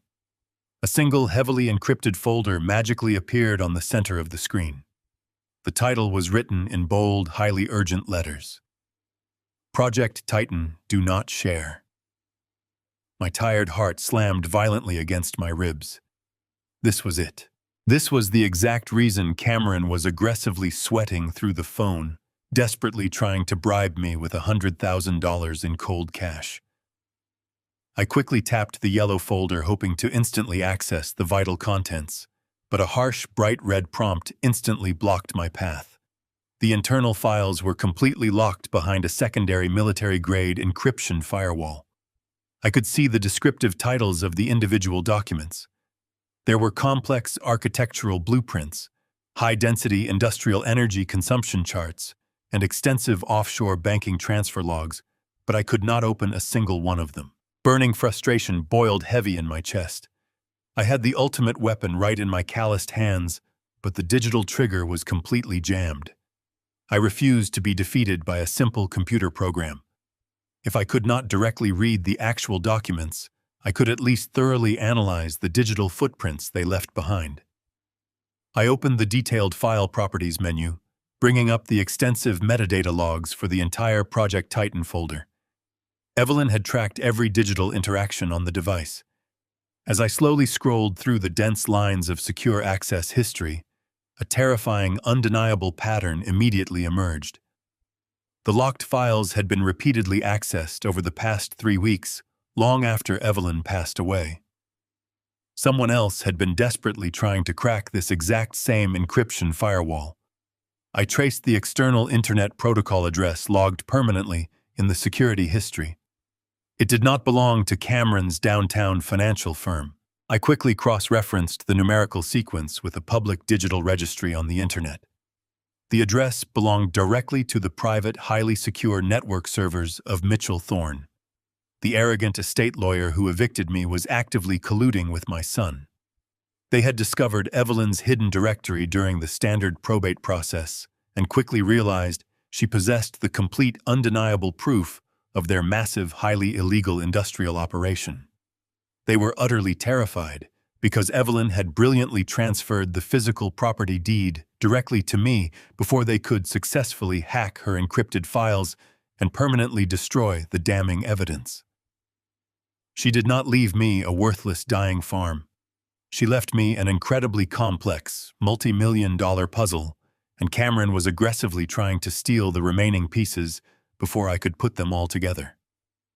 I stared out the cracked truck window at the imposing, heavily fortified barn.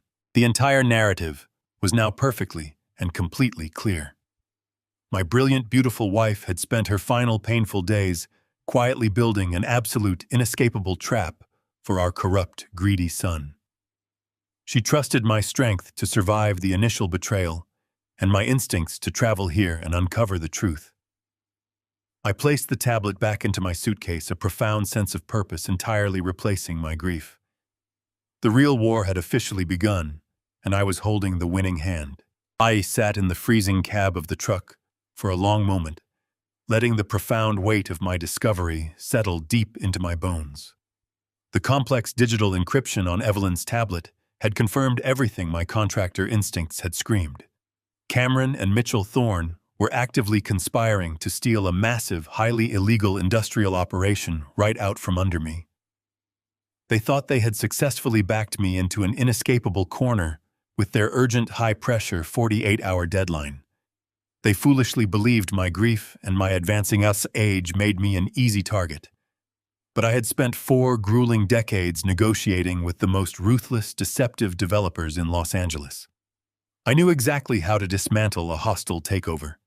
I needed to fundamentally alter the strict timeline they had aggressively forced upon me. I needed to seize absolute control of the narrative while keeping them completely blind to my awakening. I reached into the inner pocket of my heavy jacket and pulled out my cellular phone.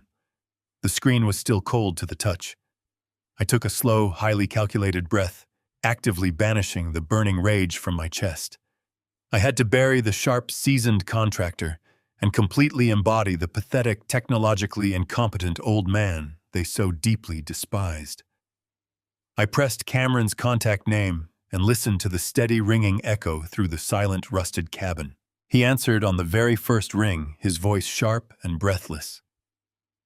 "Dad," he demanded instantly, completely abandoning his usual polished corporate greeting.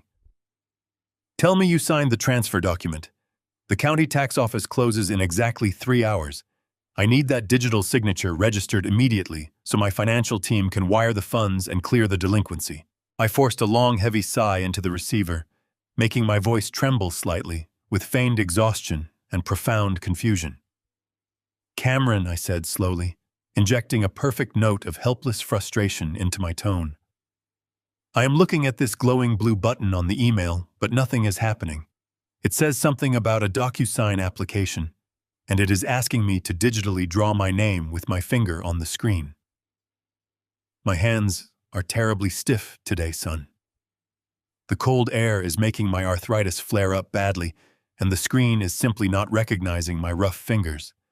I keep swiping, but the document keeps flashing a bright red error message at me. I could distinctly hear a sharp, muffled groan of absolute agony crackle through the small speaker.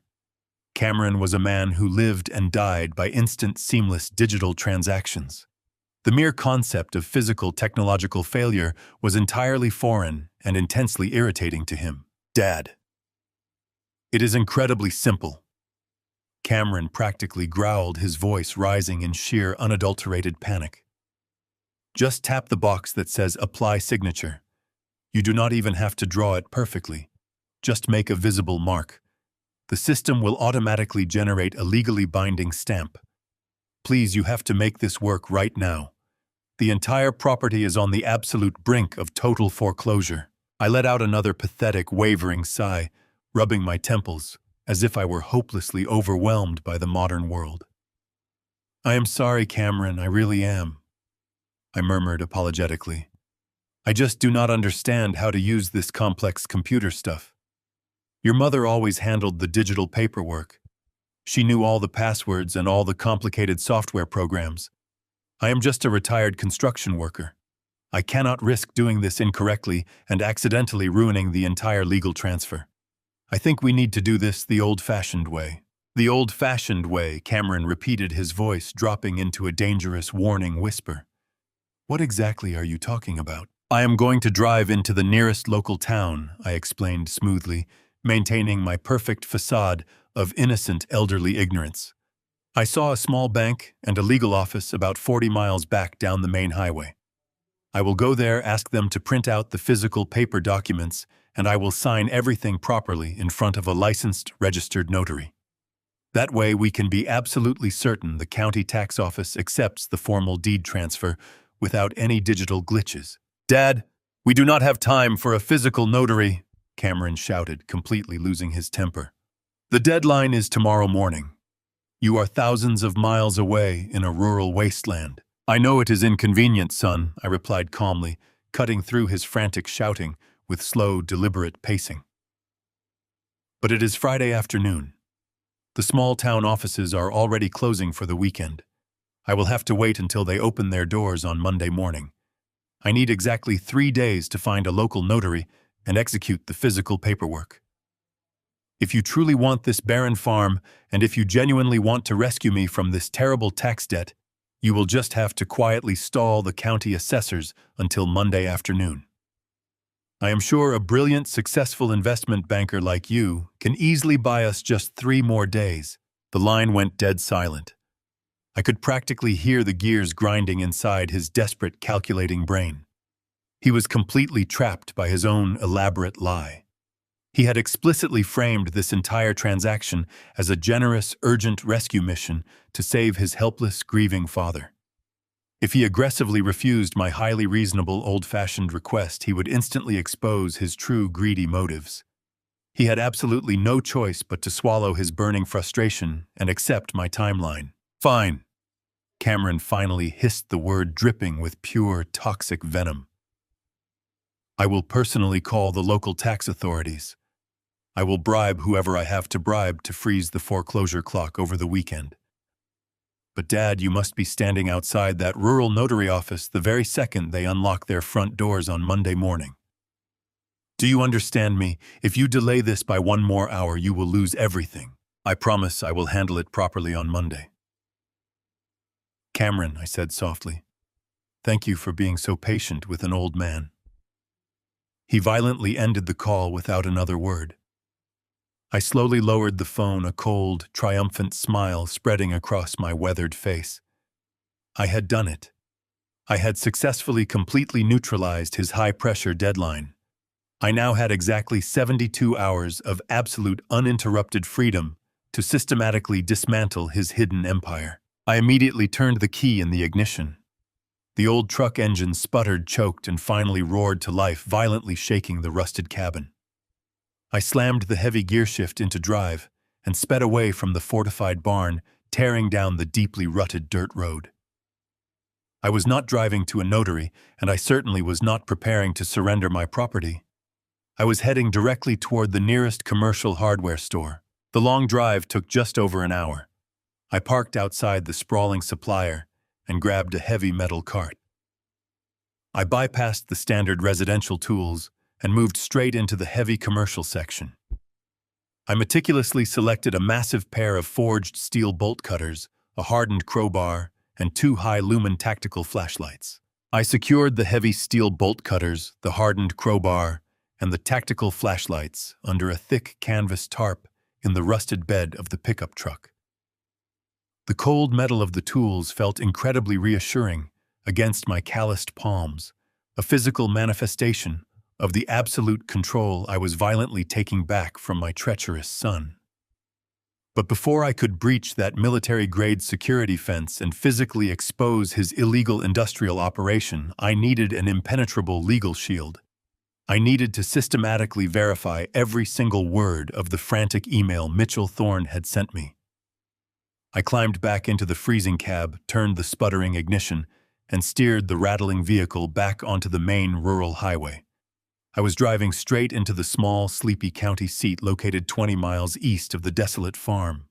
The town was exactly as I remembered it from decades ago, a quiet, forgotten stretch of weathered brick buildings and faded storefronts clinging stubbornly to the edge of the sprawling Idaho wilderness. I parked the truck outside the local municipal building. It was a modest single-story structure, constructed of heavy gray stone completely devoid of the intimidating sterile glass and polished marble that defined Mitchell Thorne's arrogant Los Angeles law firm. I walked through the heavy wooden doors, feeling the immediate comforting warmth of the overworked radiator blasting in the small lobby. The air smelled faintly of stale coffee and old paper. I approached the solitary front counter, where a kind, middle-aged clerk wearing a thick wool cardigan was meticulously sorting through a stack of manila folders. "Excuse me, ma'am," I said politely, adopting the weary, humble tone of a confused widower desperately trying to settle his late wife's complicated affairs. "I am here to inquire about a massive delinquency on a property tax account. I was recently informed by a corporate attorney that my land is facing an immediate aggressive foreclosure." The clerk looked up, her expression instantly softening, with genuine professional sympathy. "I am so very sorry to hear that, sir," she murmured warmly. "Foreclosure notices can be incredibly frightening, especially when dealing with legal matters from out of state. Please hand me your formal property deed and your government identification.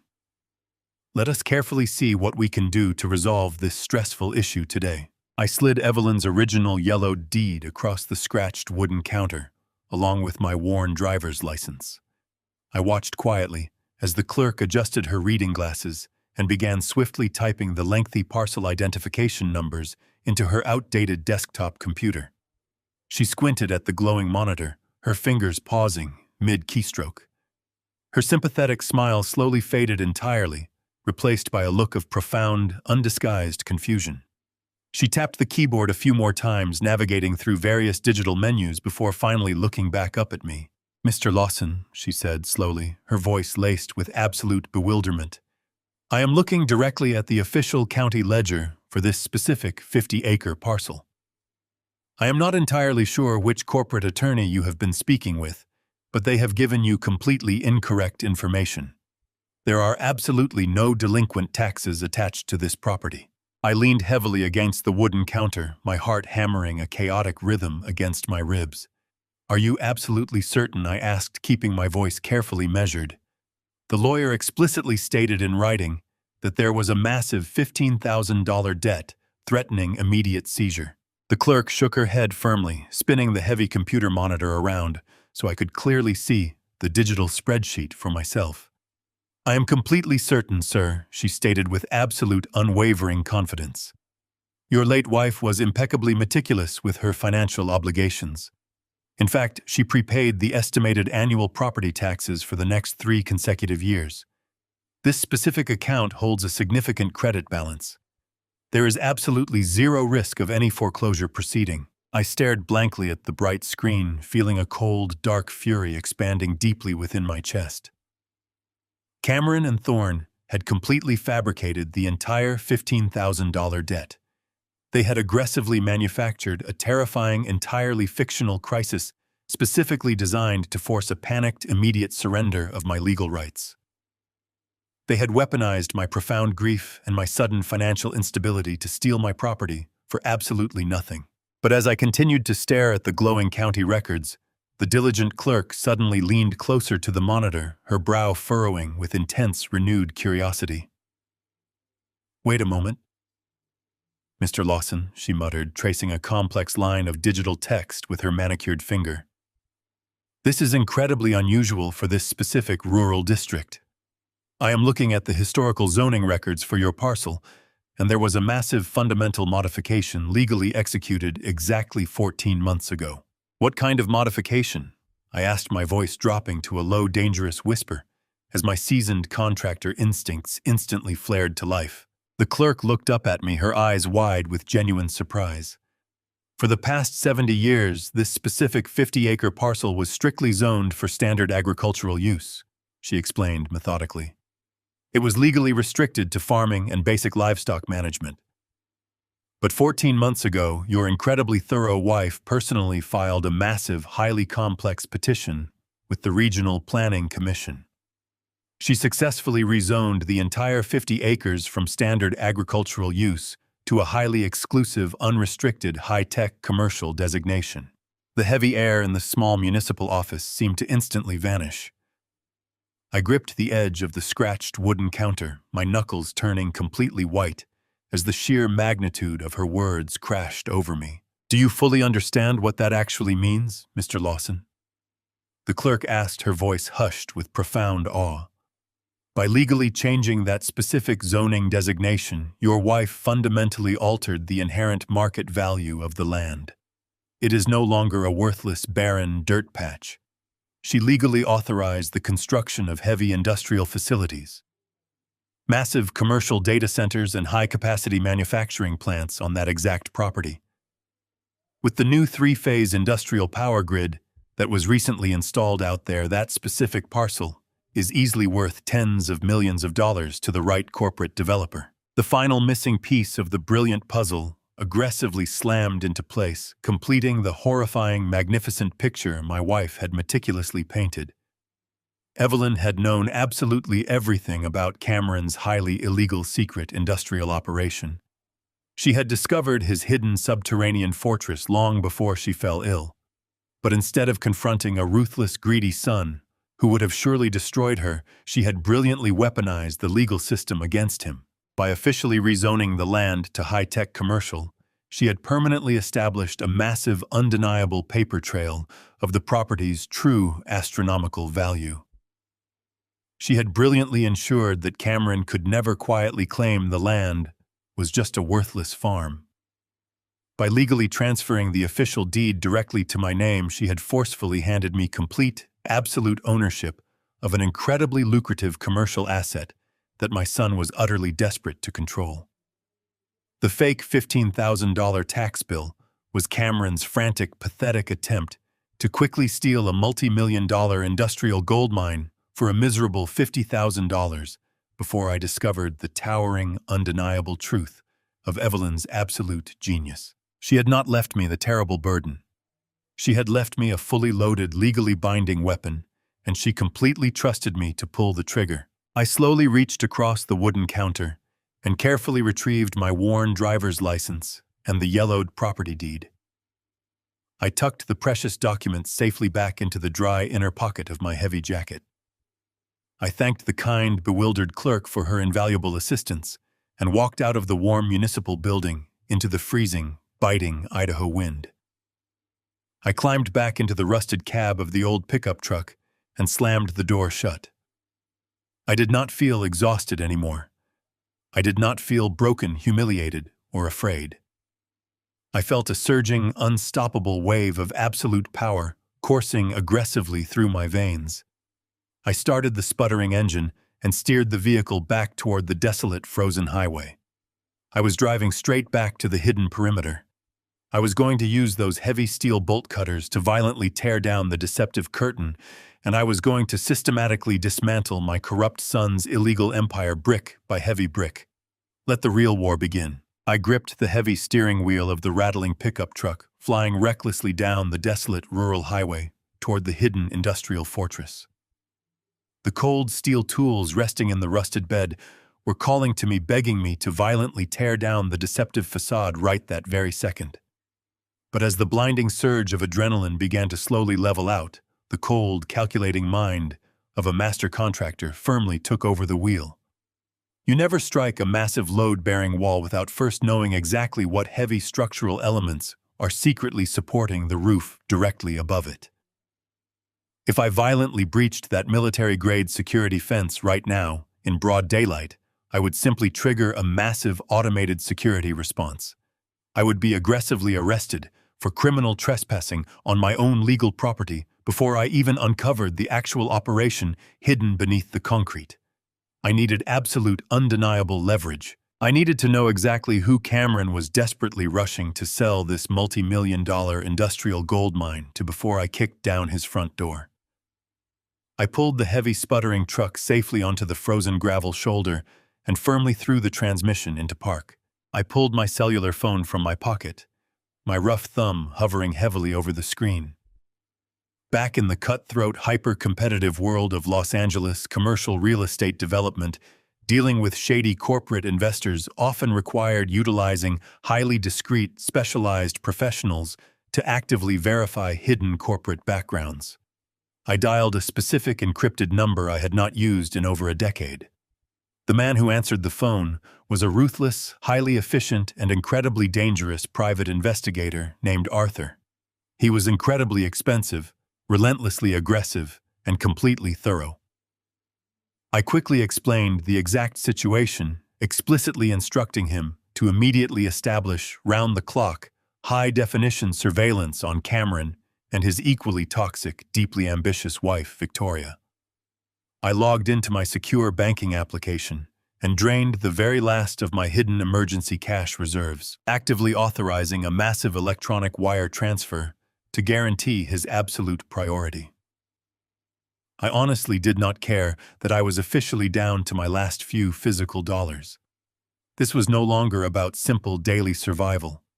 This was a highly calculated strategic investment in absolute destruction. Arthur confidently promised me hard, actionable photographic results within exactly 24 hours. I spent the entire next day holed up inside a cheap, freezing roadside motel room near the county line, aggressively pacing the deeply stained carpet like a caged, territorial animal. The agonizing, silent wait was pure, unadulterated psychological torture. Every passing hour felt like a heavy physical concrete block actively pressing down on my aching chest. I stood completely still by the dirty, cracked window, staring blankly out at the bleak, frozen Idaho landscape, meticulously reviewing every single intricate detail of Evelyn's brilliant, masterful trap. My incredibly intelligent wife had legally handed me a fully loaded high-caliber weapon, and I was quietly, patiently sharpening the final blade. Cameron arrogantly believed he had permanently outsmarted a clueless, grieving old man. He firmly thought he could casually pop vintage champagne while effortlessly stealing a massive corporate fortune that rightfully belonged to my late wife's secure legacy. I sat heavily on the edge of the sagging, uncomfortable mattress, watching the digital clock on my phone slowly tick forward, desperately gathering every ounce of my remaining physical strength for the impending, brutal war. Just past dusk, the thick, heavy silence of the motel room was completely shattered. My phone vibrated aggressively on the cheap wooden nightstand, flashing a bright white notification in the dim light. A massive, heavily encrypted digital file instantly dropped into my secure email inbox. I opened the critical message with trembling, calloused fingers, holding my breath. Arthur had delivered his surveillance package flawlessly. The bright screen instantly filled with high-resolution long-lens photographs, perfectly capturing the vibrant, highly exclusive nightlife of a towering downtown Los Angeles luxury club. In the dead center of a lavish velvet-roped private VIP room, Cameron and Victoria were standing triumphantly. Victoria was draped in expensive designer silk, her sharp face flushed with extreme, arrogant victory. Cameron was actively popping a massive, incredibly expensive bottle of vintage champagne, laughing with an easy, careless corporate confidence that made my tired stomach physically churn with absolute boiling disgust. But it was the other powerful men captured clearly in the sharp photograph that completely solidified the terrifying, brilliant reality of the entire situation. Arthur had securely attached a detailed, comprehensive background report on the wealthy, silver-haired executives sitting comfortably around my son's private, exclusive table. They were the senior real estate acquisition directors for Apex Global.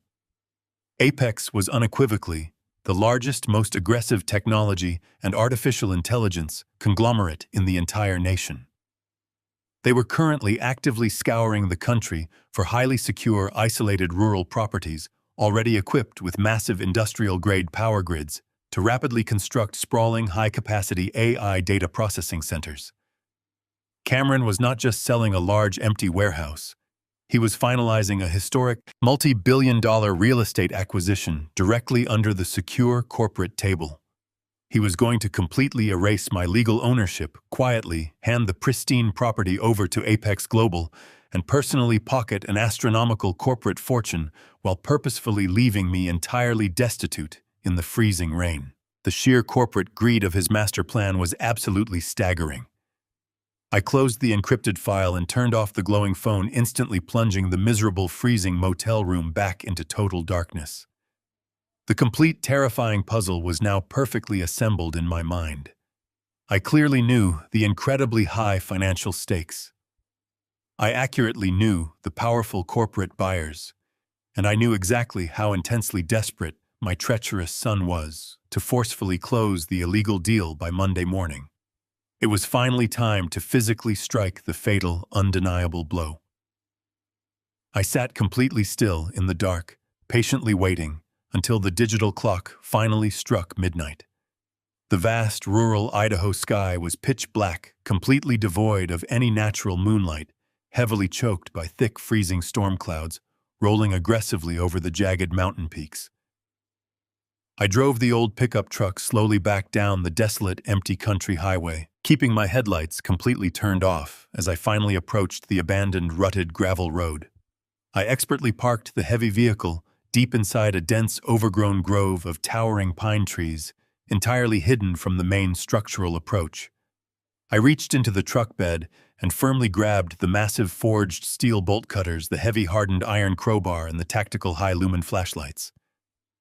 I zipped my thin jacket tightly up to my chin and stepped quietly into the freezing, biting winter wind. I marched deliberately through the dead swaying weeds, moving smoothly, like a silent, calculating ghost, through the freezing darkness, heading straight for the impenetrable wall of wild blackberry bushes. I reached the menacing military-grade security fence and firmly gripped the thick steel wire with my heavily calloused hands. The quiet time for hiding in the shadows was completely over. It was time to aggressively tear down my son's fraudulent, illegal empire and violently reclaim my brilliant wife's final masterful masterpiece. The cold metal of the heavy bolt cutters bit sharply into my calloused palms through my thick leather work gloves. I stood completely still before the towering security gate that suddenly interrupted the dense, thorny wall of overgrown blackberry bushes. The automated security cameras swept back and forth in a continuous robotic rhythm, but my 4 decades of commercial construction experience had taught me exactly how to read motion sensor blind spots. I waited patiently for the dark, polished lens of the nearest camera to pan completely to the left, then stepped swiftly into the narrow, invisible cone of safety. I raised the heavy forged steel cutters gripping the thick, rubberized handles, with every ounce of physical strength remaining in my 70-year-old shoulders. I carefully aligned the hardened jaws directly over the thick steel chain linking the heavy perimeter gate together. With a sharp, violent grunt, I squeezed the long handles together. The thick steel chain snapped immediately, with a loud, sharp metallic crack that echoed violently into the freezing, biting night air. I held my breath, standing perfectly frozen in the dark, waiting for loud sirens or blaring alarms, but the desolate Idaho landscape remained completely silent, save for the heavy howling wind. I pushed the heavy wire gate open just enough to quickly slip my body through, stepping cautiously onto the pristine, freshly poured concrete path that led directly toward the massive barn. I approached the towering, dilapidated wooden structure. Up close, the rotting wood facade was painfully obvious, as a cheap, deceptive cosmetic overlay, perfectly covering highly reinforced industrial steel panels. The sagging main wooden doors were firmly secured by an enormous, heavy-duty commercial padlock, the exact kind strictly designed to withstand extreme physical trauma. Cameron had spared absolutely no corporate expense in securing his stolen hidden treasure. I wedged the flat edge of my hardened iron crowbar tightly behind the thick steel hasp, leveraging my entire body weight aggressively against the heavy tool. The thick metal groaned and shrieked loudly in protest, the harsh sound tearing through the oppressive, freezing silence. I strained harder, feeling the familiar burning ache of lactic acid building deep in my tired arms. Finally, the heavy steel brackets warped outward, fully exposing the hardened lock shank. I quickly grabbed the massive bolt cutters, positioned the heavy jaws directly over the exposed metal, and squeezed with a final desperate surge of pure adrenaline. The heavy padlock shattered instantly, dropping heavily onto the concrete foundation with a dull, heavy thud. I gripped the rusted iron handle of the massive sliding door and pulled aggressively backwards. The heavy structural door glided open on incredibly smooth, perfectly lubricated industrial tracks, emitting only a faint metallic whisper in the dark. I stepped quietly inside the vast, cavernous space and immediately clicked on my high-lumen tactical flashlight. The blinding white beam pierced the pitch-black darkness, sweeping rapidly across the expansive interior. I completely froze in my tracks, my heavy breathing instantly catching painfully in my throat. I expected to see hidden wooden crates of computer server racks, or perhaps some heavy construction equipment, quietly preparing the site for future development. I did not expect to walk directly into the pulsing heart of a fully operational state-of-the-art technological fortress. The depressing illusion of the rustic agricultural farm completely vanished in the blinding light. There was absolutely no rotting hay, no rusted antique farm tractors, and no wooden animal stalls.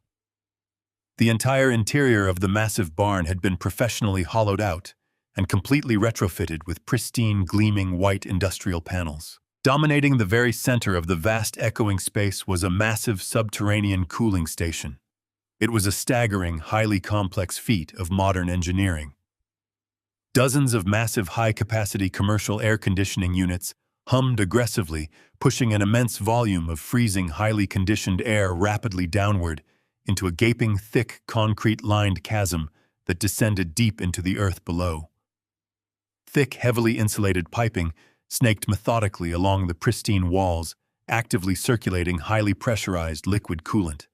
And positioned directly next to the massive cooling array was the true crown jewel of the entire illegal corporate operation. It was an absolutely massive military-grade fiber optic junction box. Thick bundles of brilliant orange and blue data cables spilled beautifully out from the polished steel cabinet, plunging directly into the reinforced concrete floor, firmly connecting this isolated rural location to the vast, invisible global internet backbone. The sheer scale and astronomical financial cost of the hidden infrastructure was absolutely breathtaking. This was not a cheap temporary setup. Apex Global had actively spent tens of millions of corporate dollars secretly retrofitting this incredibly remote property. They had meticulously built the central nervous system for a sprawling, incredibly high-capacity artificial intelligence data processing center. They desperately needed the massive industrial power grid outside to run the hungry computer servers, and they absolutely needed this massive subterranean cooling station to prevent those exact same servers from completely melting down under the extreme computational load. Cameron had quietly allowed them to construct a multi-million-dollar technological compound directly on my legal property, likely collecting astronomical under-the-table leasing fees while aggressively rushing to finalize the permanent, highly illegal corporate sale. I walked slowly around the humming, vibrating equipment, my calloused hand gently trailing along the cold, polished steel of the massive fiber optic junction box. My treacherous, greedy son had looked me directly in the eye, feigned deep familial sympathy, and callously offered me $50,000 miserable dollars for a property currently holding a permanent infrastructure setup easily worth $30 or $40 million.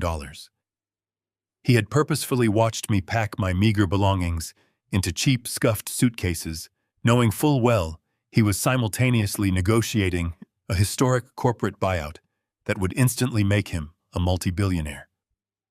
The absolute sociopathic greed required to expertly execute such a profound, intimate betrayal was simply beyond my fundamental human comprehension. I stood completely alone in the freezing, humming heart of his secret empire, feeling a profound, undeniable sense of dark, triumphant satisfaction expanding in my chest. Evelyn had seen all of this. She had quietly uncovered this massive technological monstrosity and brilliantly realized the immense, unstoppable leverage it provided. I pulled my cellular phone from my jacket pocket and quickly activated the high-definition camera. I began to methodically document absolutely everything. I photographed the massive humming cooling units, making entirely sure to capture the specific commercial serial numbers and thick metal manufacturer plates. I recorded videos of the sprawling fiber optic data cables and the deep concrete-lined subterranean server chasm. I captured the pristine reinforced steel walls completely hidden behind the rotting wooden exterior. I was actively collecting the ultimate undeniable proof of a massive corporate conspiracy. Apex Global, the largest technology conglomerate in the nation, was heavily invested in a property they did not legally own, based entirely on a fraudulent lease agreement signed by an arrogant investment banker who did not possess the legal right to authorize a single structural modification. My son desperately wanted a signature on Monday morning, and I was going to give him one he would never forget. I stood in the center of the humming underground cavern, my flashlight beam cutting through the freezing air pushed out by the massive industrial cooling units. The sheer scale of the illegal operation was undeniably staggering, but my mind was sharply focused on a completely different objective. Evelyn had guided me to the digital truth with her encrypted tablet, but she was a woman of traditional discipline. She never trusted the digital cloud with her most critical secrets. She always demanded hard copies, securely locked away in cold steel. I began to methodically search the perimeter of the subterranean concrete floor, my experienced eyes scanning the pristine walls and heavy foundation for any subtle inconsistency. I moved past the glowing fiber optic junction box, stepping carefully over the thick bundles of data cables. In the far corner of the massive room, partially obscured by a heavy ventilation intake pipe, my flashlight caught a faint, unnatural shadow on the floor. I knelt down on the cold concrete. It was a small square of weathered oak flooring, completely out of place against the modern industrial aesthetic. Cameron and his corporate developers had clearly ignored it, assuming it was just a remnant of the original agricultural barn. But I knew my beautiful wife and her brilliant mind. I slid the flat edge of my hardened iron crowbar directly under the lip of the oak panel and pushed down with firm pressure. The wood snapped upward, revealing a dark square cavity carved directly into the deep foundation earth. Nestled securely inside the dark cavity was a heavy waterproof floor safe. The thick steel door was pristine, completely untouched by the dampness of the surrounding soil. A digital keypad glowed faintly in the shadows, demanding a specific numerical access code. Cameron and his expensive corporate lawyers had likely spent weeks tearing apart the surface of this farm, completely blind to the treasure buried right beneath their expensive leather shoes. I brushed the dirt away from the glowing keypad, my calloused fingers hovering over the buttons. I did not need to guess. I did not need to search my tired memory for random dates or obscure corporate tax codes. I knew exactly what numerical sequence Evelyn would choose to guard her most precious final gift to me. It was not our beautiful wedding day. It was the exact date of our 15th anniversary. The quiet evening, we sat on the porch of our first tiny home and promised each other we would build an unbreakable empire for our growing family. I slowly typed the 6 digits into the glowing keypad.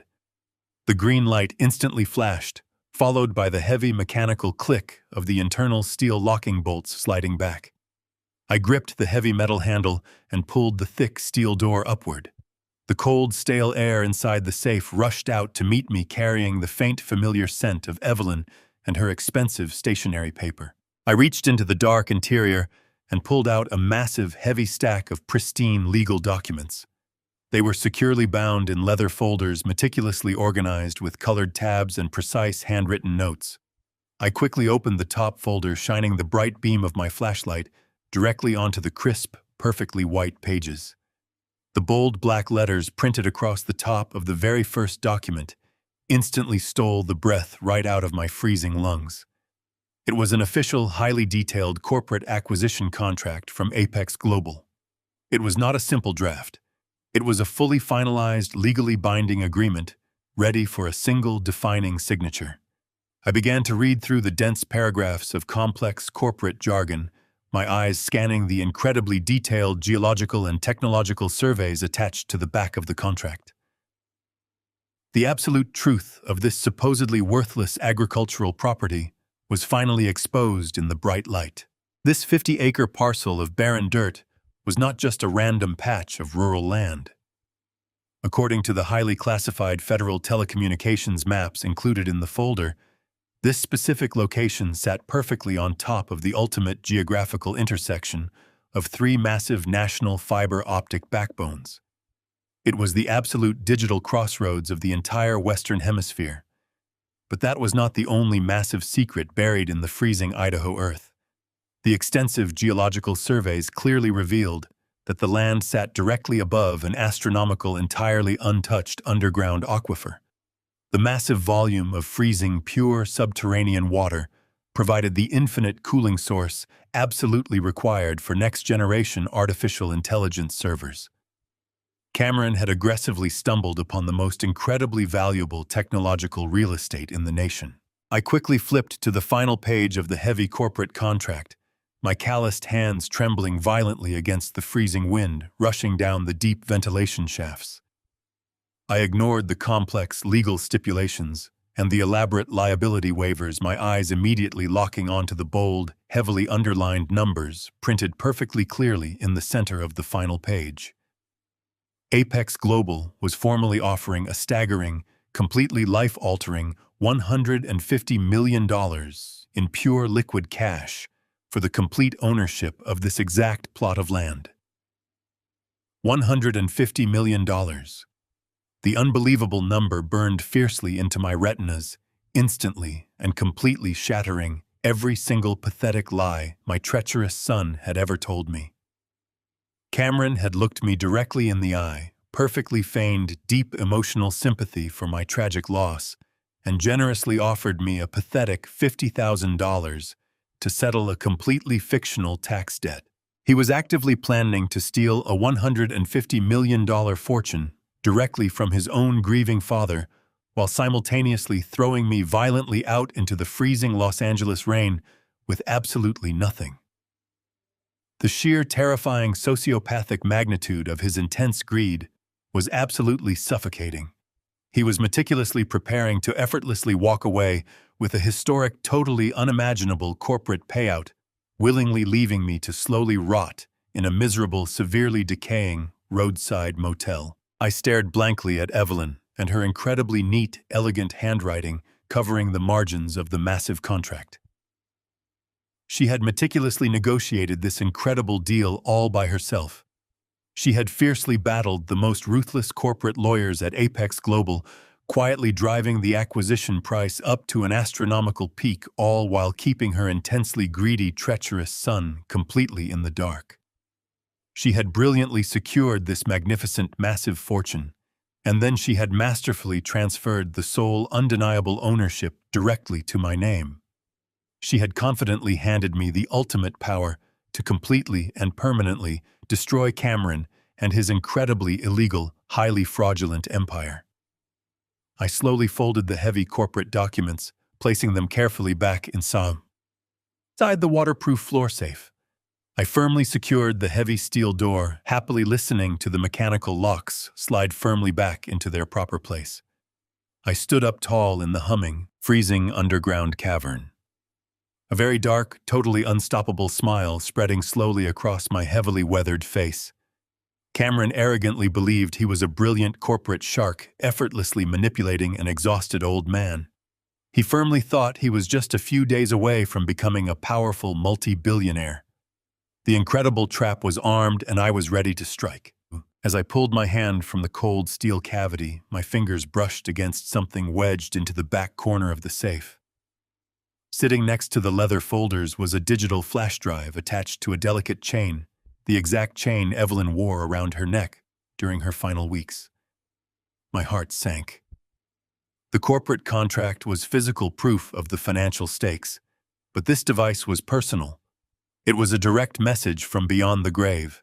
I grabbed the drive, closed the heavy steel door, and replaced the deceptive oak panel. I hurried back through the freezing subterranean cavern, sliding the massive barn doors shut to maintain the visual illusion of a secure perimeter. I walked rapidly through the biting wind, ignoring the sharp thorns tearing at my clothes. I climbed into the cab of my pickup truck and grabbed Evelyn's tablet from my suitcase. My hands were shaking from the cold and adrenaline as I plugged the flash drive directly into the port. A window popped up on the bright screen, bypassing the encryption firewall and revealing two distinct files. The first was a high-resolution video document labeled with my name. I tapped the screen, and my breath caught in my throat. Evelyn's beautiful, tired face filled the glowing display. She was sitting in her hospital bed, the harsh lights casting deep shadows under her intelligent eyes, but her gaze was fiercely determined. "My dearest husband." Her voice echoed softly through the silent cab, bringing a fresh wave of hot tears to my eyes. "If you are watching this, it means my plan worked. It means you survived the initial shock, traveled to Idaho, and found the safe. I am incredibly proud of you. I need you to listen carefully. The will Cameron and Mitchell Thorne presented to you is a forgery. I never abandoned you. I never left you destitute. My actual legally binding will leaves absolutely everything directly to you. The Los Angeles penthouse, our retirement portfolio, and the Idaho property." She paused, taking a slow, painful breath before continuing. "I discovered Cameron's illegal industrial operations 6 months ago. I legally rezoned the land and aggressively negotiated a massive acquisition deal with Apex Global for $150 million to permanently secure your future. But when Cameron realized what I had done, he became completely desperate. I intercepted his communications and discovered exactly how far our son is willing to go to steal this fortune. I hid the original documents here where he would never look. You must watch the second file. Finish the fight I started. Do not let him destroy you. The screen faded to black, leaving me paralyzed in the freezing darkness. My beautiful wife had used her final ounce of fading strength to build an impenetrable legal fortress around me. She fought a corporate war from her deathbed, strictly to protect the man she loved. I wiped my wet face and tapped the second file. It was an encrypted audio recording. The metadata clearly indicated it was a covertly intercepted cellular phone call between Cameron and Mitchell Thorne, captured just days before Evelyn passed away. The audio began with a sharp click. Cameron's voice instantly filled the cab, dripping with a terrifying, arrogant impatience that made my stomach churn with disgust. "Mitchell, we are completely running out of time," Cameron hissed through the speaker. "The Apex Global executives are demanding a clean, undisputed property deed by the end of the month. If my mother officially files that new will transferring the agricultural parcel to my father, this entire acquisition falls apart. He will never blindly sell it to Apex without asking 1,000 annoying questions." "I have the forged documents perfectly prepared," Cameron Thorne replied smoothly, his voice a sickening purr. "The fake will leaves him the worthless farm and heavily burdens him with the massive tax liability.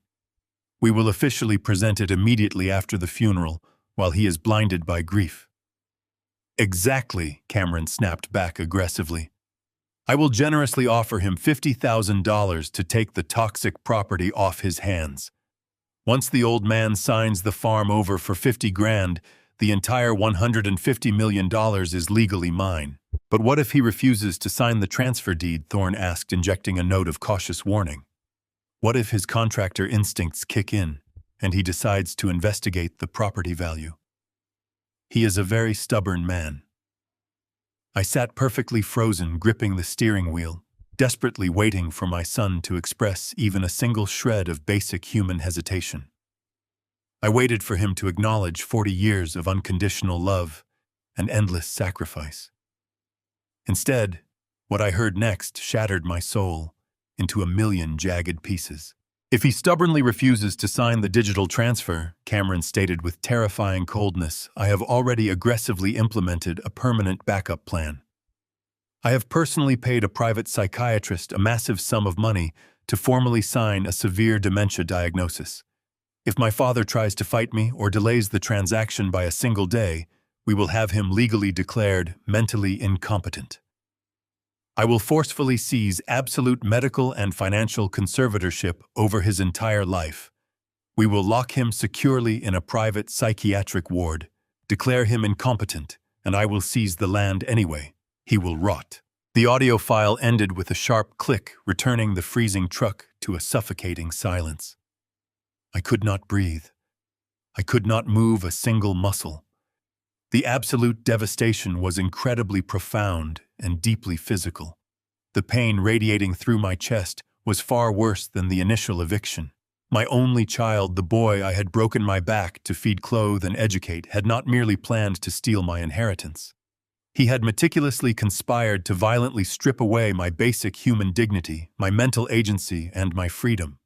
He was fully prepared to lock his innocent father in a terrifying asylum, just to secure a corporate payout. The cruelty of his backup plan was staggering. He was a monster. He willingly condemned me to a living nightmare without a second of moral hesitation. I stared at the dark screen, feeling the last shreds of my paternal love wither and die. The man who spoke on that recording was not my son. He was a rabid predator who needed to be put down. The crushing sadness evaporated from my weary bones, rapidly replaced by an unstoppable surge of calculated fury. Cameron arrogantly believed he held every winning card in this game. He thought the fake dementia diagnosis was his inescapable trump card. But he did not know about the floor safe. He did not know about the Apex Global contract sitting securely in my hands. And he absolutely did not know that I possessed the raw, undeniable audio evidence of his criminal conspiracy. I closed the tablet and slid it back into my suitcase, I started the sputtering engine of the pickup truck and steered the vehicle back onto the frozen highway. I had exactly 3 days before Monday morning. 3 days to turn his psychiatric trap into his inescapable prison. I drove straight to the regional airport as the freezing Idaho morning began to break, leaving the desolate farm and its hidden technological fortress far behind me. I did not make a single phone call to my treacherous son. Let him arrogantly believe I was still shivering in that cheap roadside motel, helplessly drowning in my profound grief. Instead, I boarded a direct flight back to Los Angeles, my mind operating with the cold, lethal precision of a seasoned architect preparing to violently demolish a condemned building. Upon landing, I did not return to the massive penthouse. I went directly to the heavily fortified high-rise offices of the most ruthless elite corporate litigation firm in the entire city. I placed the pristine Apex Global acquisition contract, my beautiful wife's legally binding final will, and the horrifying audio recording of Cameron's twisted extortion plot directly onto their polished mahogany conference table. The senior partners listened to the crystal-clear audio file in absolute stunned silence. The sheer magnitude of the impending corporate fraud, completely coupled with the severe, terrifying threat of false imprisonment and medical extortion, immediately elevated the situation from a bitter civil dispute to a massive federal crime. Within hours, they had quietly brought in 2 senior financial crimes agents from the Federal Bureau of Investigation. The agents meticulously verified the overwhelming evidence, rapidly building an airtight, inescapable federal indictment, while I meticulously prepared my physical armor for the impending war. I visited a master tailor downtown, shedding my worn heavy construction boots and my dusty frayed canvas jacket. I purchased a meticulously tailored charcoal gray Italian wool suit, a crisp white shirt, and polished leather shoes. When I looked in the tall mirror, the broken, exhausted widower was completely gone. The man staring back was the formidable, unstoppable patriarch my brilliant wife had deeply trusted to protect her ultimate legacy. The exact timing of my return was not a random coincidence. Arthur, my highly efficient private investigator, had actively maintained his aggressive round-the-clock surveillance on my son. He quietly informed me that Victoria was hosting a lavish, incredibly exclusive evening gala at my massive $7 million penthouse that very Saturday night. It was not a simple, innocent social gathering. It was a highly calculated, arrogant victory lap, strictly designed to formalize their massive illegal triumph. They had invited the senior acquisition executives from Apex Global to formally finalize the lucrative multi-billion-dollar handshake deal over vintage champagne and imported caviar. They were actively celebrating the monumental theft of my entire life, entirely convinced that their dark, twisted problems were permanently solved. As the deep golden Los Angeles sun finally dipped below the glittering urban skyline, I stood perfectly still inside the private, glass-walled elevator ascending rapidly toward the sprawling penthouse. I was not alone. Flanking my left side were the 2 stern, heavily armed federal agents, their sharp suits perfectly concealing their rigid authority.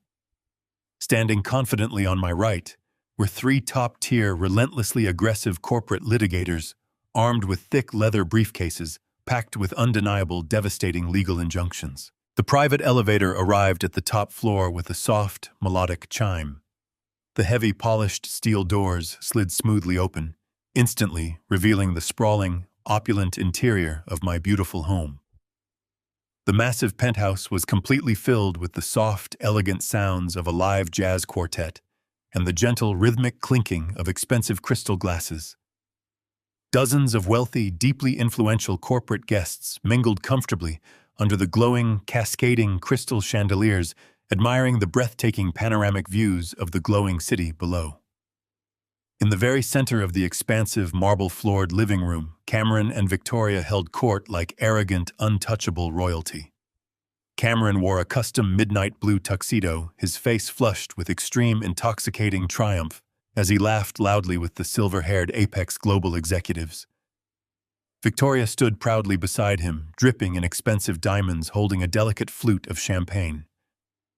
They looked completely invincible, utterly secure in their magnificent, towering castle of magnificent lies. I stepped out of the elevator and walked deliberately across the gleaming marble floor, my tailored suit cutting a sharp, dark silhouette through the bright, festive crowd.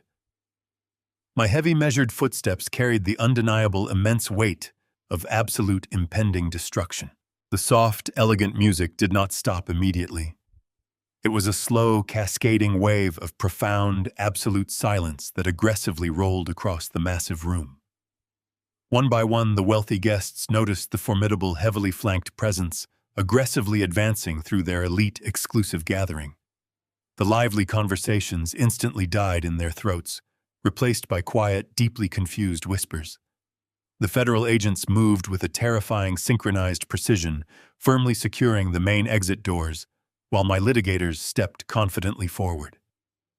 The heavy, suffocating silence finally reached the center of the room. Cameron paused mid-sentence, a bright, arrogant smile permanently frozen on his suddenly pale face. He slowly turned his head, his expensive champagne flute lowering slightly, as his eyes locked directly onto mine. The blood instantly drained from his sharp features, leaving him looking like a terrified, trapped animal. Victoria audibly gasped, her manicured hand flying up to cover her deeply shocked mouth, her expensive glass slipping from her trembling fingers and shattering violently against the hard marble floor. The sharp, violent sound of breaking crystal echoed loudly through the completely silent penthouse. I did not stop walking until I stood exactly 3 feet away from my treacherous, trembling son. "Good evening, Cameron," I said, my voice completely smooth, terrifyingly calm, and projecting effortlessly across the vast, silent room. "I apologize for arriving so late to my home, but I was heavily delayed by some incredibly fascinating corporate paperwork in rural Idaho." Cameron swallowed incredibly hard, his terrified eyes darting frantically between my tailored suit, the aggressive corporate lawyers, and the deadly serious federal agents standing firmly behind my shoulders. "Dad," he stammered, his voice weak and completely devoid of its usual arrogant power. "What are you doing here? You are supposed to be out of the state." I smiled, a dark, completely mirthless expression that made him physically recoil. "I found the floor safe, Cameron," I stated clearly, ensuring every single wealthy executive in the massive room heard my exact words. "I found the original legally binding will, and I found the fully finalized $150 million Apex Global acquisition contract that you have been desperately trying to steal from your grieving father." The silver-haired Apex executives standing nearby stiffened their relaxed postures, vanishing as the terrifying reality of the massive impending corporate scandal crashed over them. They completely realized they had been illegally negotiating with a fraudulent, unauthorized representative. But that is not all I found. I continued, taking a slow, deliberate step forward, forcing my son to shrink back in absolute terror. I also found the incredibly clear, highly incriminating audio recording of you outlining your brilliant backup plan, the one where you actively conspired to bribe a corrupt psychiatrist, explicitly forge a severe dementia diagnosis, and violently lock me inside a terrifying psychiatric ward to completely seize my legal autonomy. The crowd loudly gasped, stepping far back. "You are completely finished." I stepped away from my trembling son and turned my attention to the senior acquisition executives from Apex Global. They were visibly shaken, their expensive briefcases resting heavily on the polished mahogany table behind them. "Gentlemen," I said, clearly maintaining a calm, authoritative tone, "you came here tonight expecting to purchase a valuable piece of commercial real estate. Unfortunately, the man standing before you does not own the property, nor does he possess any legal right to negotiate its sale. He has been attempting to commit massive corporate fraud." I reached into my suit jacket and withdrew the pristine documents I had recovered from the floor safe in Idaho. I firmly handed the heavy stack of papers to the lead Apex executive. "I am the sole legal owner of the 50-acre parcel located above the subterranean aquifer. I am holding the original property deed along with the actual fully authorized will left by my late wife, Evelyn. What Cameron and his corrupt attorney presented to you was an elaborate, highly illegal forgery designed to steal your corporate funds and completely erase my legal ownership. The lead executive rapidly scanned the authentic documents, his experienced eyes widening as he instantly recognized Evelyn's undeniable signature and the official county recording stamps. He looked up, his expression hardening into absolute icy corporate rage. He slowly picked up the fraudulent contract Cameron had confidently presented earlier in the evening. Without a single word, the executive gripped the thick stack of fake papers and violently tore them directly in half, tossing the useless pieces onto the gleaming marble floor. The sharp, tearing sound resonated like a final definitive gavel strike in the silent room. Cameron let out a pathetic, strangled whimper, instinctively taking a desperate step backward. He looked wildly toward the private elevator, clearly calculating a frantic escape, but his path was already completely blocked. The two senior financial crimes agents from the Federal Bureau of Investigation stepped very smoothly out of the shadows, their badges prominently displayed. Cameron Vales, the lead agent, stated, his voice ringing with absolute, inescapable authority. "You are under arrest for federal wire fraud, aggravated identity theft, criminal conspiracy, and multiple counts of corporate forgery." Before Cameron could even process the terrifying reality of the words, the second agent moved swiftly across the room, aggressively grabbing the shoulder of Mitchell Thorne. The arrogant, slick corporate lawyer had been silently trying to slip out through the kitchen, his face completely drained of color. "You are not going anywhere, Mr. Thorne," the agent snapped coldly, forcing the trembling attorney's hands behind his back. "You are facing the exact same federal charges in addition to severe violations of the Racketeer, Influenced, and Corrupt Organizations Act. Your legal career is permanently over." The sharp metallic clatter of heavy steel handcuffs ratcheting tightly around Cameron's wrists echoed painfully through the penthouse. My son physically collapsed, his knees buckling under the crushing weight of his monumental failure. "Dad, please," he sobbed pathetically, looking up at me with terrified, pleading eyes. "You cannot let them do this. I am your son. You have to stop them. Please, I will do absolutely anything." I looked down at the pathetic, broken man kneeling on my floor. "You stopped being my son the exact second you planned to lock me in a psychiatric ward to rot," I replied, my voice completely devoid of any paternal warmth. "You made your calculated choice, Cameron. Now you will suffer the permanent consequences." Suddenly, a piercing, hysterical scream shattered the heavy tension. Victoria lunged forward, her expensive diamond necklace sparkling wildly as she frantically clawed at the federal agents. "This is a massive mistake," she shrieked, her face contorted in pure, selfish panic. "I had absolutely nothing to do with this. He manipulated me. I am an innocent victim. I demand to call my private lawyers immediately."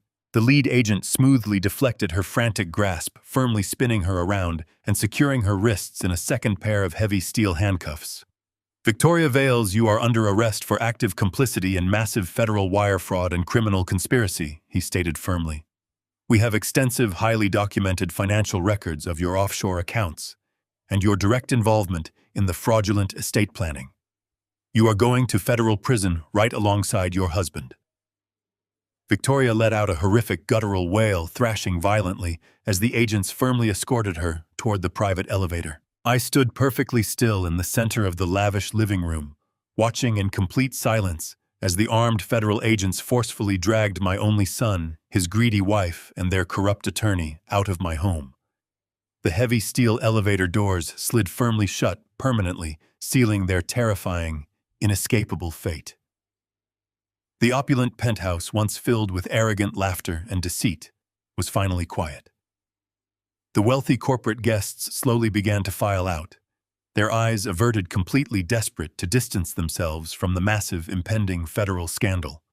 Within minutes, I was entirely alone. I walked slowly over to the expansive floor-to-ceiling windows, looking out at the endless, glittering expanse of the Los Angeles skyline stretching brightly into the quiet, cool night.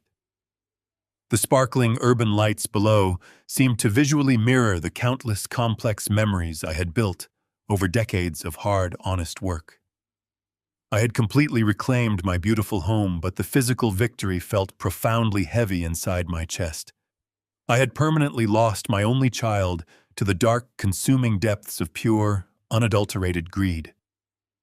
I stood there for a very long time, actively processing the massive, unchangeable reality of my new life. But as I gently touched the cold, thick glass, I felt a warm, undeniable sense of profound peace finally wash over my tired, aging soul. I had fiercely protected my own personal freedom. I had rigidly maintained my basic human dignity, and I had successfully defended my incredible wife's brilliant, masterful legacy against absolute total destruction. The very next morning, I met with the Apex Global executives in a secure, neutral boardroom. The negotiations were incredibly swift, highly professional, and completely transparent. I formally signed the authentic, legally binding acquisition contract, officially and permanently transferring the 50-acre Idaho property and its massive subterranean cooling infrastructure to their expanding corporate portfolio. In exchange, they initiated an immediate direct digital wire transfer for the full staggering amount of $150 million. The monumental real estate transaction was completely and entirely flawless. I did not keep a single penny of the massive corporate fortune for my personal use. I realized that I already possessed absolutely everything I truly needed to live comfortably. I immediately established a massive, highly structured philanthropic charity, officially naming it the Evelyn Vales Memorial Foundation. I aggressively transferred the entire $150 million fortune directly into the foundation's strictly secured financial accounts. The massive organization was strictly dedicated to providing comprehensive legal protection, immediate crisis intervention, and secure housing for vulnerable senior citizens actively facing familial financial abuse and horrifying medical extortion. Evelyn's final magnificent masterpiece would permanently shield thousands of innocent people from the exact nightmare our treacherous, greedy son had viciously tried to inflict upon me. Blood may tie a family together, but greed possesses the power to sever those bonds in an instant. For 40 years I labored under the illusion that providing endless financial security would forge a loyal, loving son. Instead, it bred a ruthless monster willing to trade his father's freedom for a paycheck. The hardest lesson I learned at 70 years old is that you must never ignore your instincts to preserve a facade of family peace. Trust your gut, protect your legacy, and remember that blind, unconditional trust is often the exact weapon your betrayers will use to destroy you. If this story opened your eyes to the harsh realities of family greed and financial betrayal, please hit the like button and subscribe to the channel. Have you ever been betrayed by someone you trusted with everything? Share your story in the comments below because I read every single one.